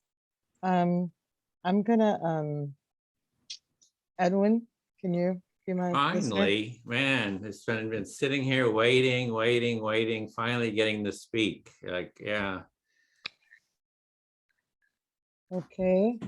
And so just to kind of continue on with a little bit of the theme around children and development and empathic conversations and communication, it's never too late. I completely agree with all of that. Yeah. So I'm glad you agree, because I agree with it too. You know, I think we should never we got to be really sensitive to to what's going on. And so I'm glad you agreed to it, because I agree with it as well. So I'm glad at least we got something in common. So I'm glad about that. So that's great. Yeah, and I also feel like, yeah, it's never too late to, just like now I'm here, even though I'm a trainer and I train on the art of empathy, but I haven't experienced this particular training in terms of a structured holding a circle in a structured way. So I've considered myself a lifelong learner, and it's never too late to learn a new skill to support each other. Yes, you're really appreciating learning a new skill so you can support people. You are a trainer, and I do other types of training as well. So we have something else in common there again, that we're both trainers, and I'm right there with you. It's like, yeah, Excuse me. it's great to learn new Excuse me, skills. Edwin. I always like to learn new what. Vince? Excuse me. Oh, You're thanks always for- interrupting me. I don't know what's Yeah, going on yeah, here. yeah. I'm so sorry. Sorry, and I'm that's my. And you're Okay, always sorry about things. Why are you such a sorry? It's like, yeah, sorry. They tell me that so often. So thanks for your listening. And can you wait? I mean, the next turn is just open for you. Now I appreciate if you just return back what you hear, instead of without adding anything, if possible. Oh, you mean I'm supposed to just say back what Regina had said without adding anything of my own to it? Yeah, that's that what- exactly it. You say it Oh, much better okay. than me. Oh, Thank I you. no, I see that. Okay. Yeah. So, okay. What did you say, Regina? I kind of forgot. Yeah, so it's so important to, as we learn new skills, to incorporate them into our lives, with families, children, friends, work, even. Yeah. So it's good to learn new skills and incorporate it into your life. And yeah, I think that's what you're saying. Yeah, and empathic communication is one of them. And it's never too late to utilize these skills. I feel like, as humans, it's our job to evolve. Yeah, and one of those skills is empathic listening. So it's never too late to learn how to reflect back what people are saying empathically. Yes, exactly. And even though this particular style is structured, I see that, and I feel like it offers so much in terms of the mutuality, one of its key values, and allowing people each to be heard. So you're noticing that this is very structured, but it does have a value of the mutuality aspect to it. So it's not like you kind of value it, see some value in it. Yes, thank you, Edwin. Okay. Oh, great. Finally, I get to speak. I'll speak to you, Vincent, since I guess you're kind of running this show. I guess I'll speak to you. Sure.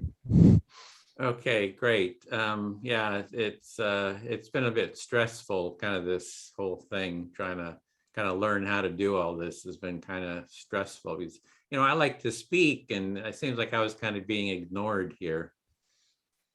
Yeah, it's been a little stressful to have to wait, because you like to speak, and it was like we were ignoring you. Yeah, it feels kind of unnatural, something unnatural about it, so yeah.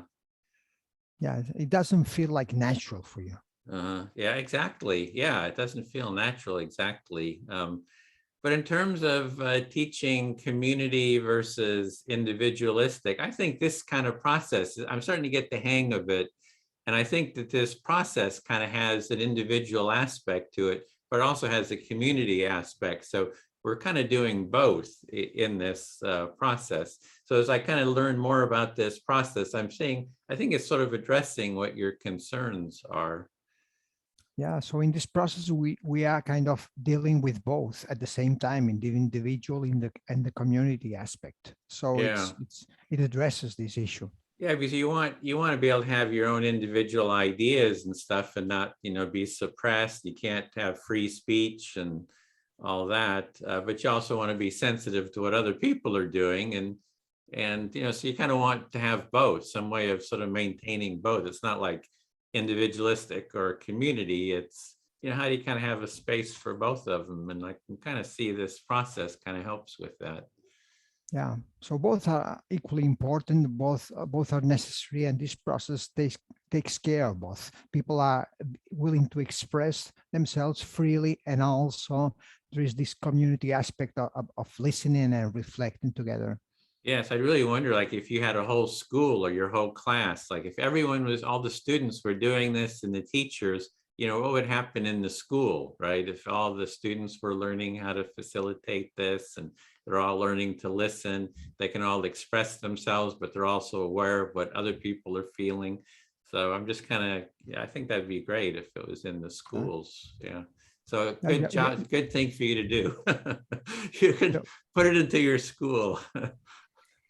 Yeah. So you're wondering, and you're pretty sure that using this with students would have a great effect on their listening and empathic skills. Yeah. So, and I think it's also in a family, because that's, in a family, you want kind of that family cohesion, that family connection where you're thinking about the well-being of everyone. But you also want people, the family members, to have their own ideas and to feel safe to express that. So, yeah, so I think it's would be good for a family. As I get more of the sense of what you're doing here, I see that it would be good for a family as well. Yeah, and the same goes with families, because it could be good for families, for people who have their own ideas, and also to share them and to listen and to support each other. Yeah, and I'm glad I finally got to speak here too, because yeah. And you are really glad that you got to speak. Finally. So, Regina, are you ready? Yes. Okay. So, let's see this. I mean, I read somewhere that countries which have faced catastrophes are more community-based, while countries who have experienced like wealth and ease are more like individualistic, like people don't feel bound with rules. And people used to explain this. We use this to explain like China or Korea haven't had any problems with COVID, while other countries where people are used to do their way are having a lot more trouble, because it's like there's just one value, which is autonomy or freedom. Yeah, you're kind of noticing how the different values affect different people and groups of people, specifically in different continents, and how when people have endured like lots of catastrophe and traumas, they kind of bond more and are more community-based, community-oriented, versus some countries who've had a lot of affluence, have never had to deal with anything. They're very much more so individualistic. Yeah, that's my impression, at least. That's why countries like even Spain had a lot of difficulty with COVID, because we are a lot like, I want to do this. Why you cannot tell me that I can do this. So we are a lot like this. So, and I think that explains a lot of our problems. Yeah, you feel like it explains a lot of the problems we endure because of central to where you are and where you're from and your values. Because in Spain, they are kind of like a little rebellious. No, you can't tell me what to do. And they kind of suffered a lot more as a result of that. Yeah. So when I see now this trend of giving breastfeeding kids until I don't know what age, because if they feel like this, what's the problem? And I think, okay, that's not exactly a problem, but I mean that you need to put constraints at some point in time, because Otherwise, I think, I don't know about breastfeeding exactly, or about toilet training at 3, which is, I mean, if he can speak, if he can walk, I mean, what are you talking about? What are you waiting for? I don't know. Maybe I'm just getting very, very old. Yeah, you're kind of wondering now as you're noticing all of these different ways in which people are making choices in their lives about, when to stop breastfeeding their kids or, potty training. And you're kind of wondering, is it just you getting old, or what's happening with the values of people in certain circumstances? Thank you. I feel heard. Okay, thank you. Yeah, so who wants to, I can just choose who I want to listen at this point. Yes. Yes. Okay. So how about you, Larry? Excellent. And we should probably make this our last round so that we have time to review for Vicente what it was like for him. Okay. Yes. That be all right? Yes, yes. So yeah, so I'd like to kind of it's a lot we've discussed today. It's been very, very interesting, very and enjoyable. And it's always one of the things I've come to value from this is just getting to know people and how they feel about certain situations and circumstances.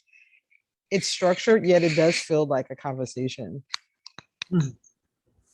So Regina, I hear you saying there's been a wonderful conversation. There's been, a lot of things we've covered and talked about. It's been very satisfying conversation. And it's interesting to see that we can have a structure and the structure supports each person being heard, speaking and being heard. It really works. Yeah, it's kind of like a little bit of what you spoke to, how we kind of become like one in this empathetic space, and you feel like you're, even though we have our timers and our roles, it's like talking to friends at some point. And it's very interesting, Regina, I hear you saying it's very interesting how this empathic space kind of becomes our reality, where we're kind of not like individuals separate, we're friends. Yes, yes. It lends itself to a certain type of an energy and a certain type of a ability to be understanding. Yeah, this structured environment opens the space or lends itself to the realization of the awareness of this community energy of communication. Yeah. Safety. Yeah, and understanding. You are able to at times you're able to at times, not take it personal, what someone's views or standpoints is. You're able just to hear the person for what they're saying. And you're actually in this empathic experience, not having the tendency to see yourself as just a separate individual, taking things personally, but there's just something about the empathic space that allows it all to be with no need to judge it or defend it, just to let it be. Yeah. I got you about the time. But just to end really quickly, like if you're at the grocery store having the same conversation, there could be a tendency to want to fight for your point of view. And in this space, it's a much more opportunity to really just hear and validate someone's experience. You kind of contrasting this space with, out in the grocery store, out in the real world, there's that competitive nature that everyone seems to be following and is expected to follow, and it can lead to conflicts pretty quickly. Whereas in this empathic space, it's like, hey, that's okay. Yes, exactly. Thank you. I feel fully heard. Thank you, Regina.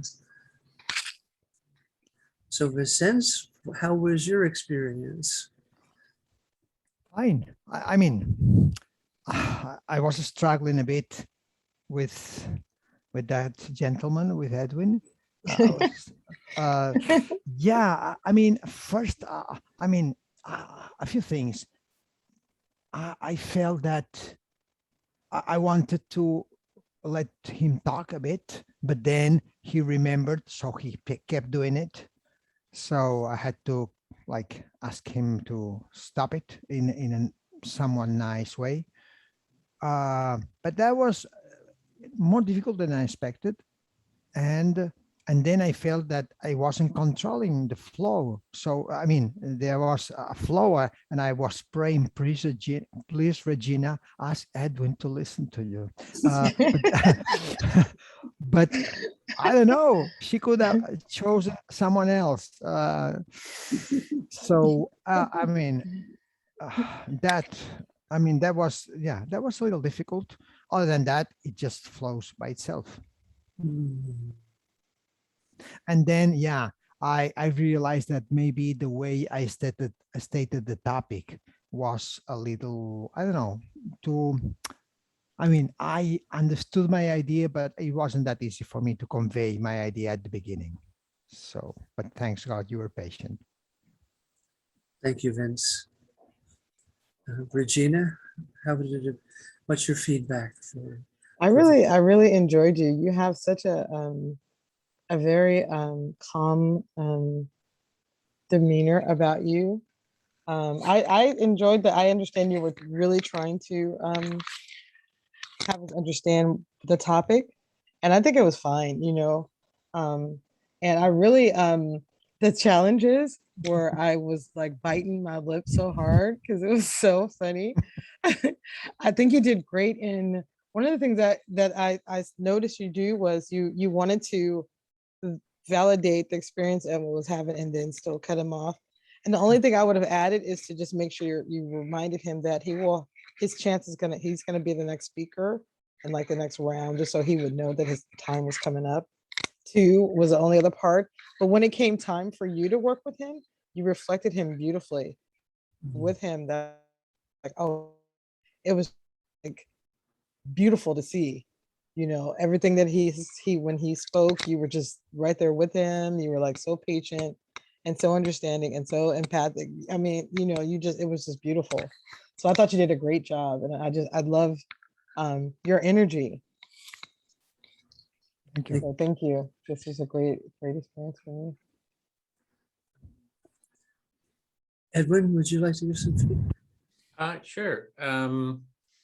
Yeah, it took a little while to get into the topic, but it was, I mean, it was clear when you. I would just remind both of you that it's the topic and whatever's alive for you. We always say whatever's alive for you, just to kind of open up the space. So just to remember that.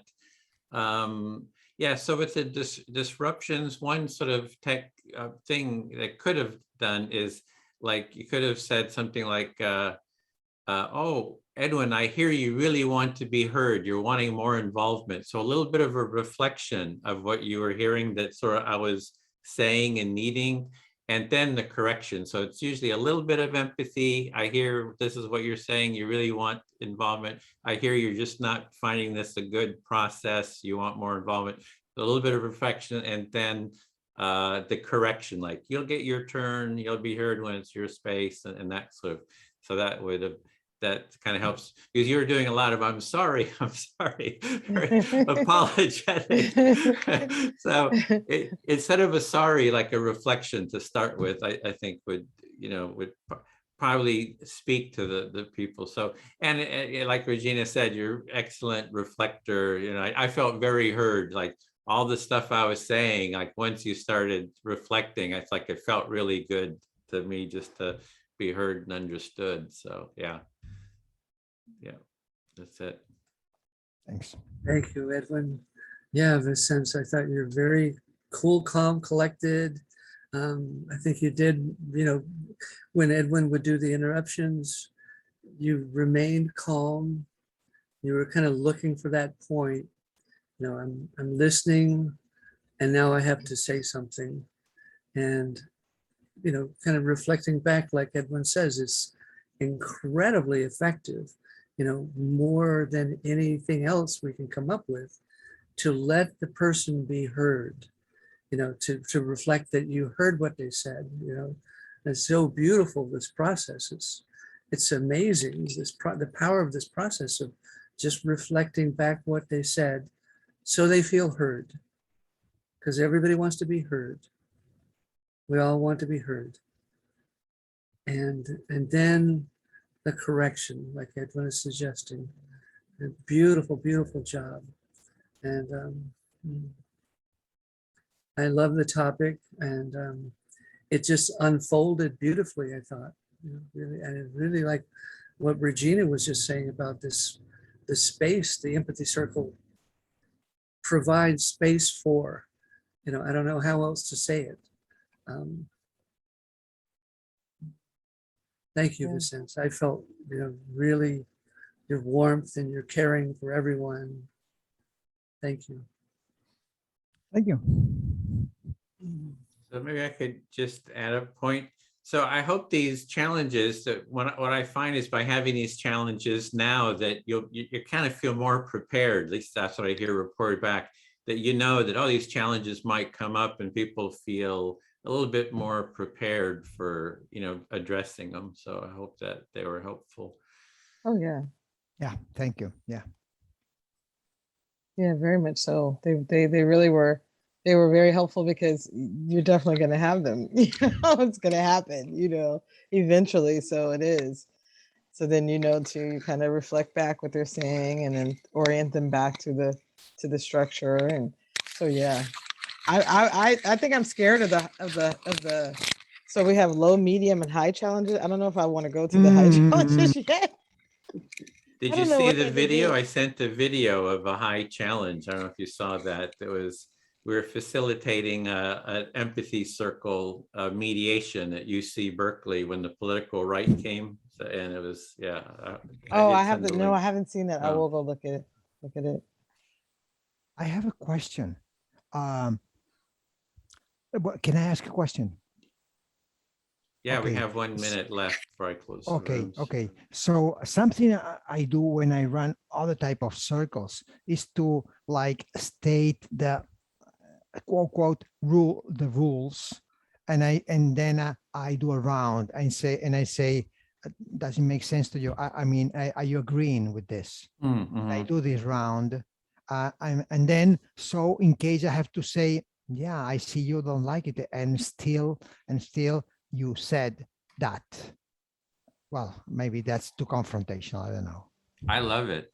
I love getting the agreement. Exactly what you said, I think, is brilliant. It's like, this is what we're doing. Do you agree to it?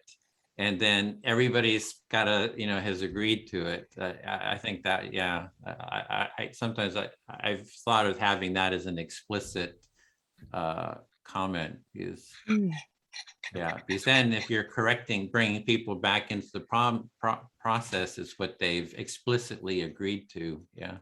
Yeah.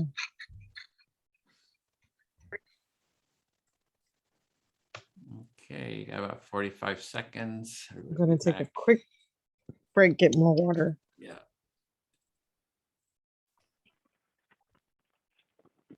Thank you, everyone. Okay, Ralph, were you up for doing this section, or we had Bill as a backup? So just checking. I told Ann that I was up. Okay. Actually, I said, jolly good. Jolly good. Somerset, England. And I'm sorry to be so fractured, but we're going to ask everybody for a minute. Yes, that'll work for me. Edwin, we're going to ask everybody, or for 1 minute. Yeah, if you start with the participants first, and we'll go into the trainees and trainers if we have time. So, Right. yeah. So it'll be 1 minute and to reflect on your experience. Yep. Okay. So I'm going to start with Gary and then call on Kendria. Gary? Yeah, I had a great experience, especially during the challenge. I was a speaker and I got challenged.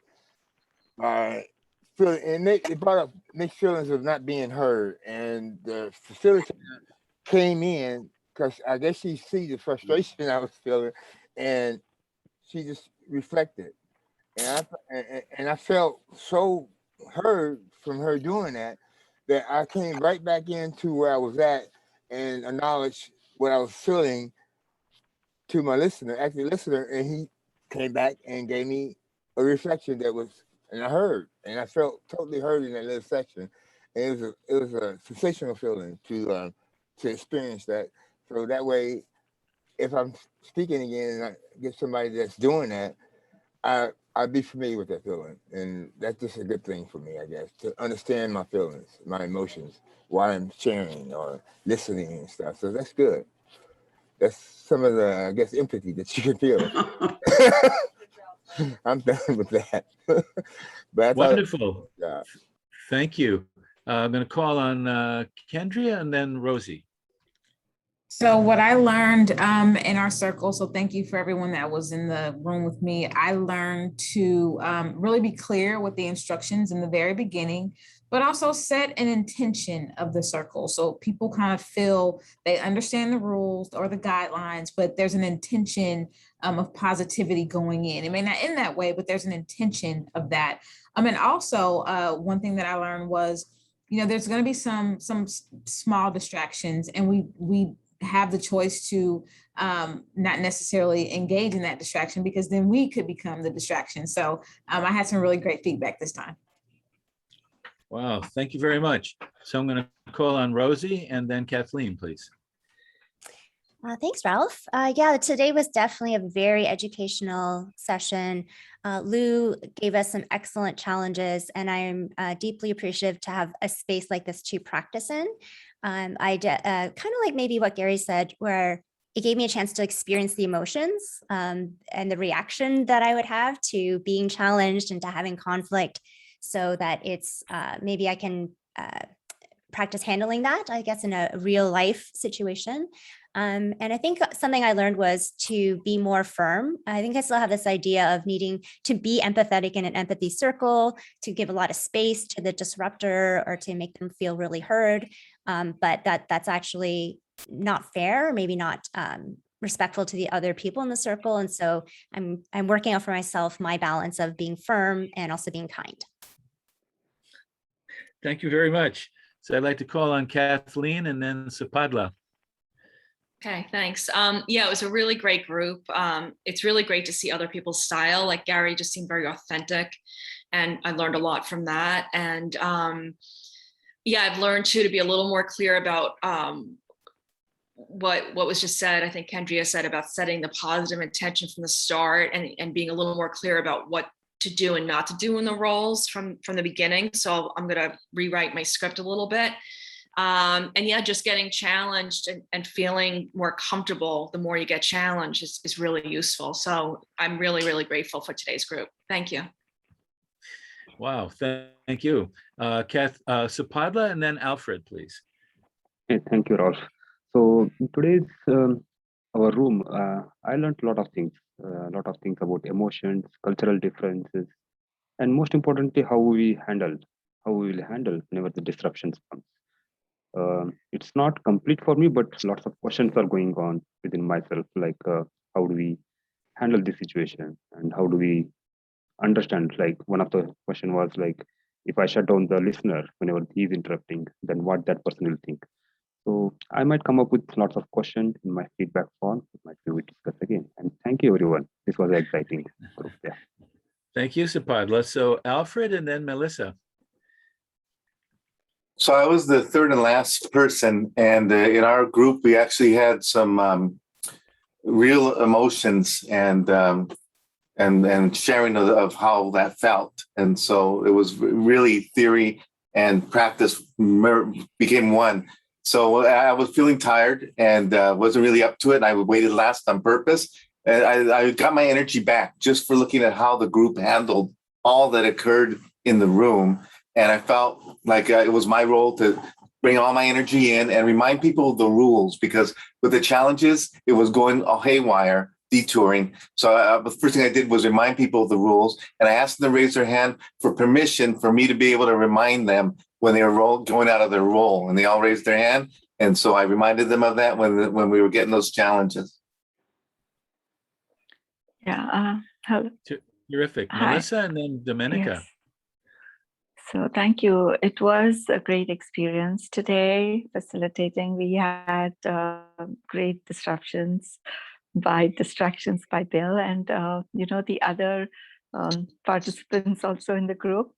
It was more like something would happen in a real world situation, and it was a challenge knowing that even however best you prepare for a situation, things you never expect would come up can always come up. And so to always be prepared for the unexpected. Thank you. That's wonderful. Thank you. And so Domenica and then Christine. Yeah, I think it was a good group today. I think some of us are a little distracted, but I think that could happen. So it's probably a good way to, or a good thing to have come up. And yeah, I think that's all I have to say. Thank you. So Christine and then Vicente. Yeah, it was interesting for me to get the challenge. I was saying that if I didn't know or anticipate that the challenge was coming up, I would have welcomed it in a normal setting. But Celine, gave a great point to make sure that you're grounded in the structure of the circle. So very appreciative of that. Thank you. Thank you. Vicente and then Regina. Yeah, I was reminded that I don't need to say sorry before I state what I need to say. So that was good. And yeah, the challenges were interesting. And but I got a clear, like, not script, but a clear idea about how to do it. Acknowledge and then readdress. That was good. Thank you. So Regina and then Sally, please. Hi, yes, this was so great dealing with the challenges today. I learned so much, and it's really going to be helpful because, these kind of real world situations always do come up. And so, but I find the circle as a whole makes it that much more of an open space when someone's feeling the need to kind of interrupt or interject or all of those things. So it was great to learn those tips, especially about kind of setting the precedents for how you start the group and then how it goes from then on. I'm sorry that my neighbor's kind of acting out today, but yes, so I really enjoyed that bit of learning, and I too am going to rewrite my script on how I start out the whole group. So thank you. Thank you. And Sally and then Faithful.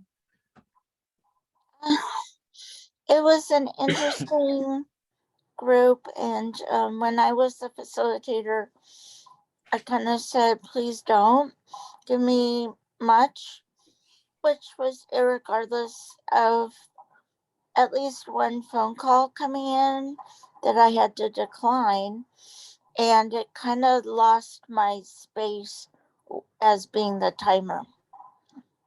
So that's kind of where that was at. But I really enjoyed listening to everyone, and I grow every time I learn what other people are saying. Thank you. Faithful. Yeah, it was a great time. with Bill, Melissa, and Kendra. We had a couple of interruptions, and I learned how to manage interruptions. For me, I think there are very active interruptions. We could quickly try to control it, but very silent interruptions could be ignored, and we could talk about them later on when it's time for the facilitator to speak. For instance, there was a time when I was an active speaker, or when I was a speaker, I asked the question, and Bill, as a silent listener, answered the question. For me, it was not bad. Although the facilitator didn't say anything at that moment, but for me, it answered my question, and we could just continue. And it wasn't really so interruptive, but at the end of the day, the moderator, facilitator had to just quickly say something on that.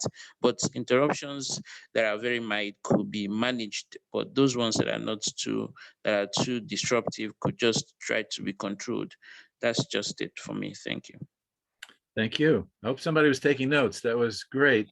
Edwin, I think we have 15 minutes left. Should we call on the trainees? Yes, definitely. Yeah, we did good timing on Okay. this. Mhm. So, Larry, are you a trainee? I'll go next. Yeah. Okay, Larry, and then Evelyn, please. Thank you, Ralph.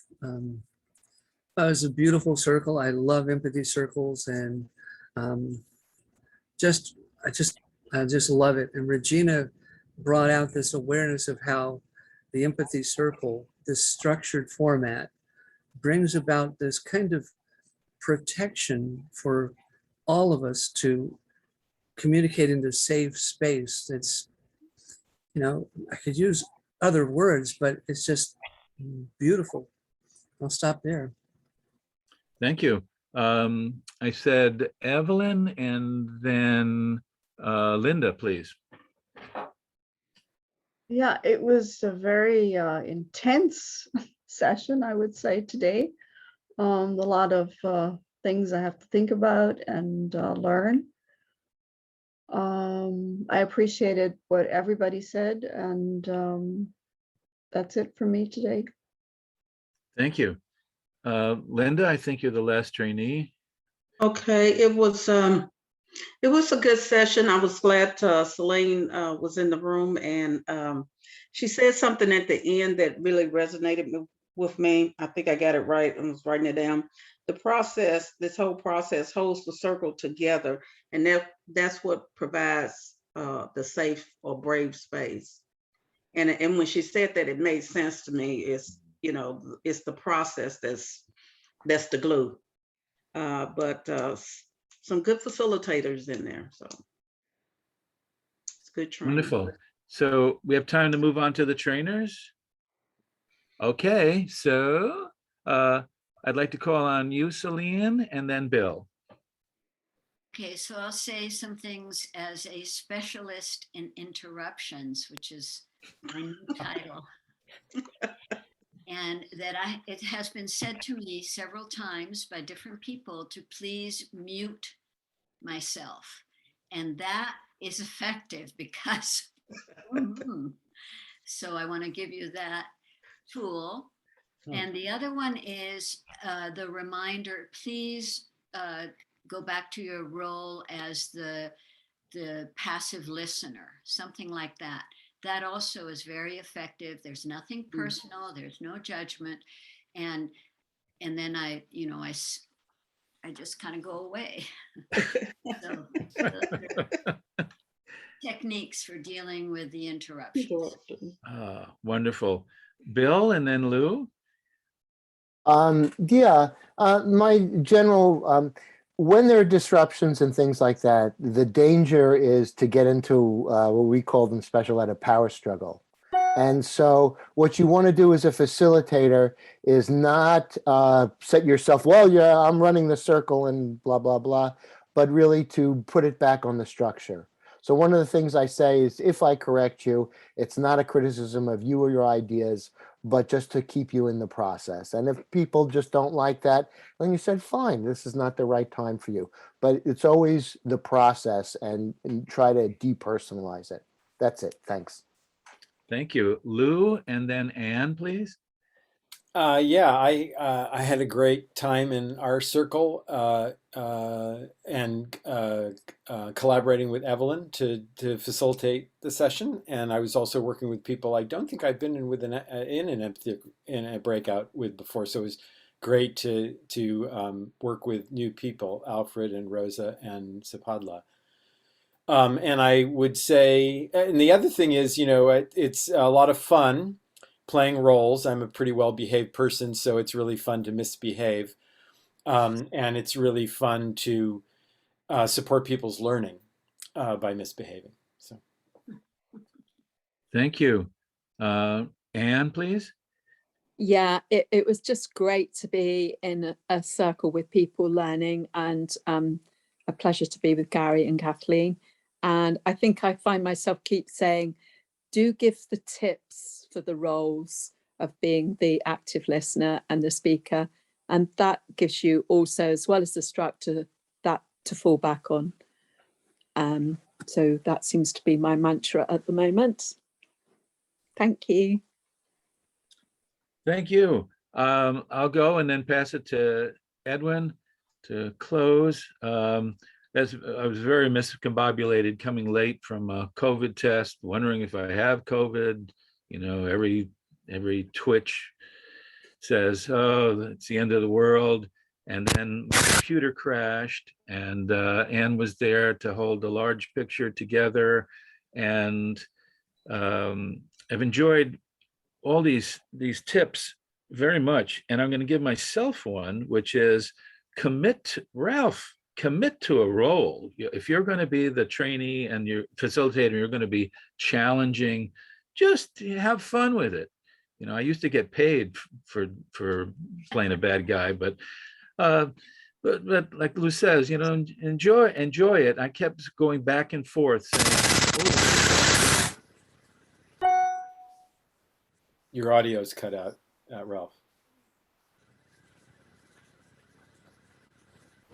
You still there? Yeah, your audio's not working, Ralph. It sounded like there was some kind of a noise, and maybe like a cable got pulled or something, or electrical charge. Yeah, you're still not working.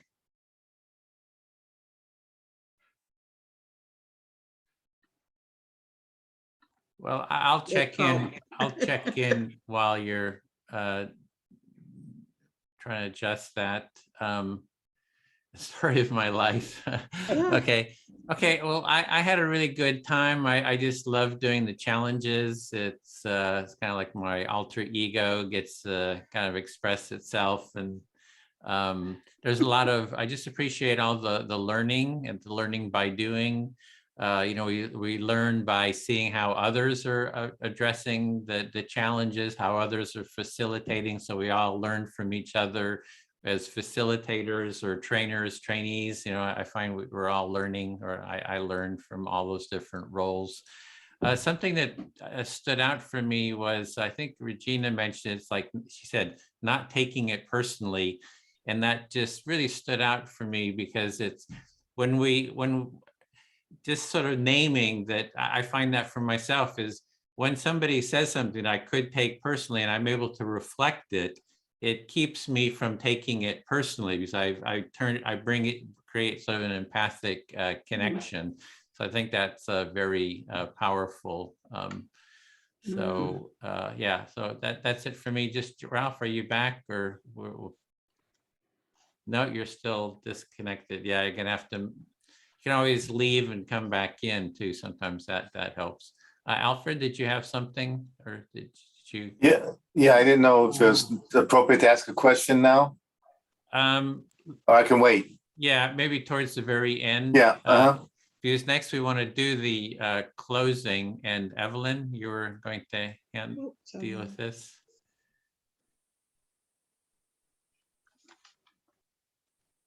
Evelyn, you're muted, Evelyn. I wanted to know if Anne already Did you give us feedback? Is I there can't anyone hear who you. didn't do feedback? You're Okay, yeah. I've fed back. It's over Yeah. to you, Evelyn, for the closing. okay. All right. Okay, fine. Just wanted to be sure. Okay, let's review what we did in this session to summarize. Everyone who wanted to practice facilitating a short empathy circle with an opportunity to practice dealing with challenges for those who felt ready. We provided extra time by skipping the how-to introduction. That was optional for the participants. And then we debriefed the experience at the end of the empathy circle. What is coming up next week? Before we do that, we just want to hear from any final comments. Okay.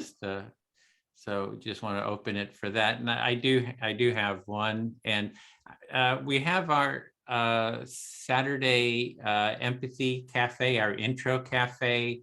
And we have a core group that's been working on that, and you're welcome to come and help facilitate. So last time Melissa came, it was great to have her. She was able to get some real life experience. These are people who are new. A lot of them are coming through LinkedIn, and you get some real world experience to actually practice. So I would invite you to come and help facilitate. And Bill has his group too. He might mention that too on Thursdays. Lou has a group, maybe you'll mention that too. This Friday, I think, is your support group. And we have our LinkedIn group. Has anyone invited friends on LinkedIn? If you're on LinkedIn, have you invited your friends? Yeah. So I encourage you, if you haven't, you can invite 1,000 friends. You just go through and you just go on the event and you just click invite.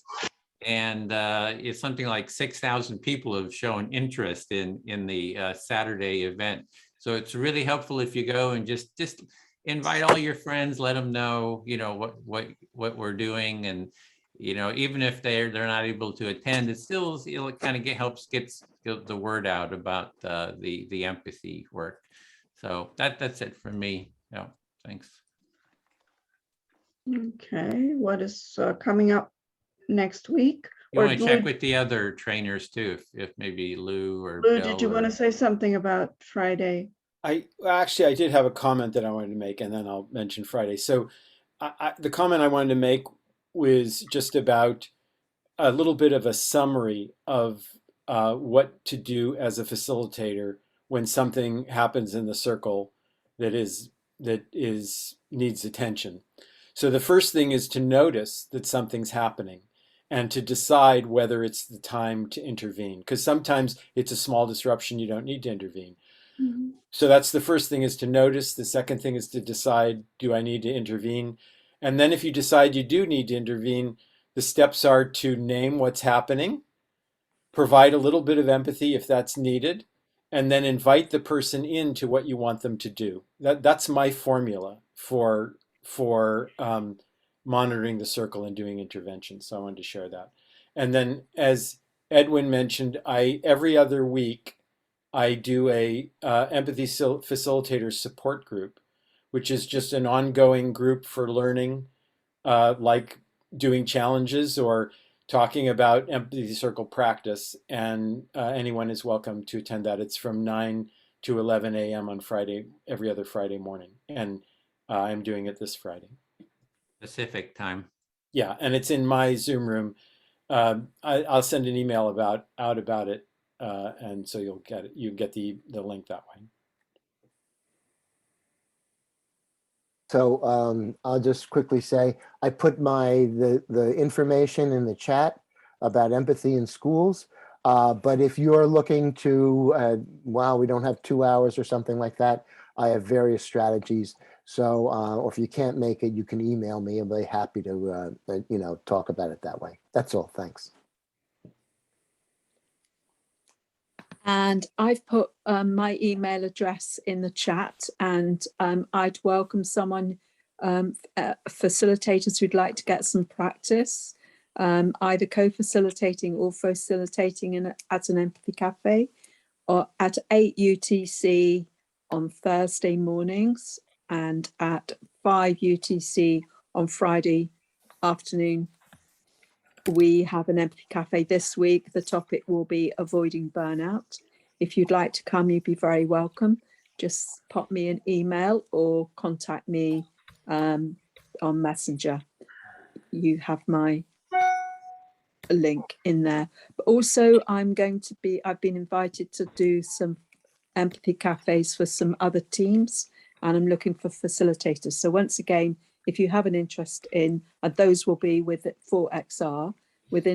So if you have an interest, please get in touch. Thank you. What is UTC? That's the standard time zone that's used across the world. So at the moment, whatever time it is for you, when we started this, that was my 5 p.m. UTC, Universal Time Clock. Okay. If you just do a time converter for your time zones, so 5 o'clock, whatever your time for this call was 5 o'clock UTC. Okay. I don't understand UTC. I understand BST and CET, but okay. All right. Sorry. Okay. But maybe everybody else understands it. So okay. It's replaced Greenwich Mean Time and British Standard Time as being the universal time clock for the whole world to use, to reference to, because the British one changes anyway, because we have summertime and.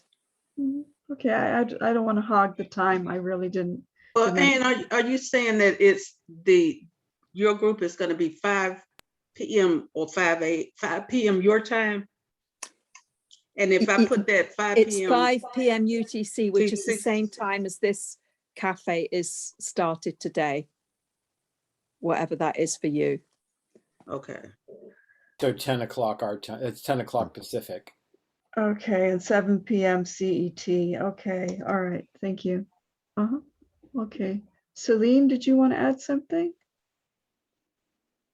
We're running out of time, so I'll pass. Yes. Thank you. Okay, did I miss any trainers? No.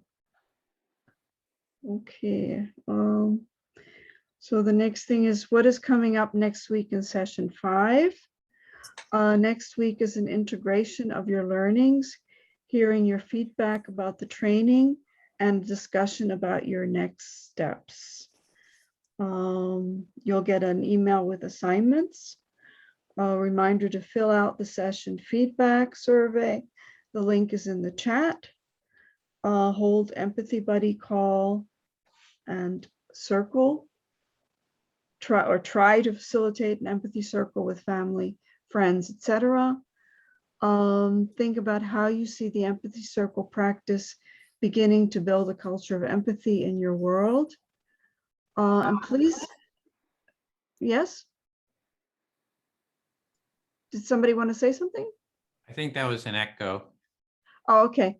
Please post a feeling in the, I see it already happening in the chat. Okay. And now we can do jazz hands.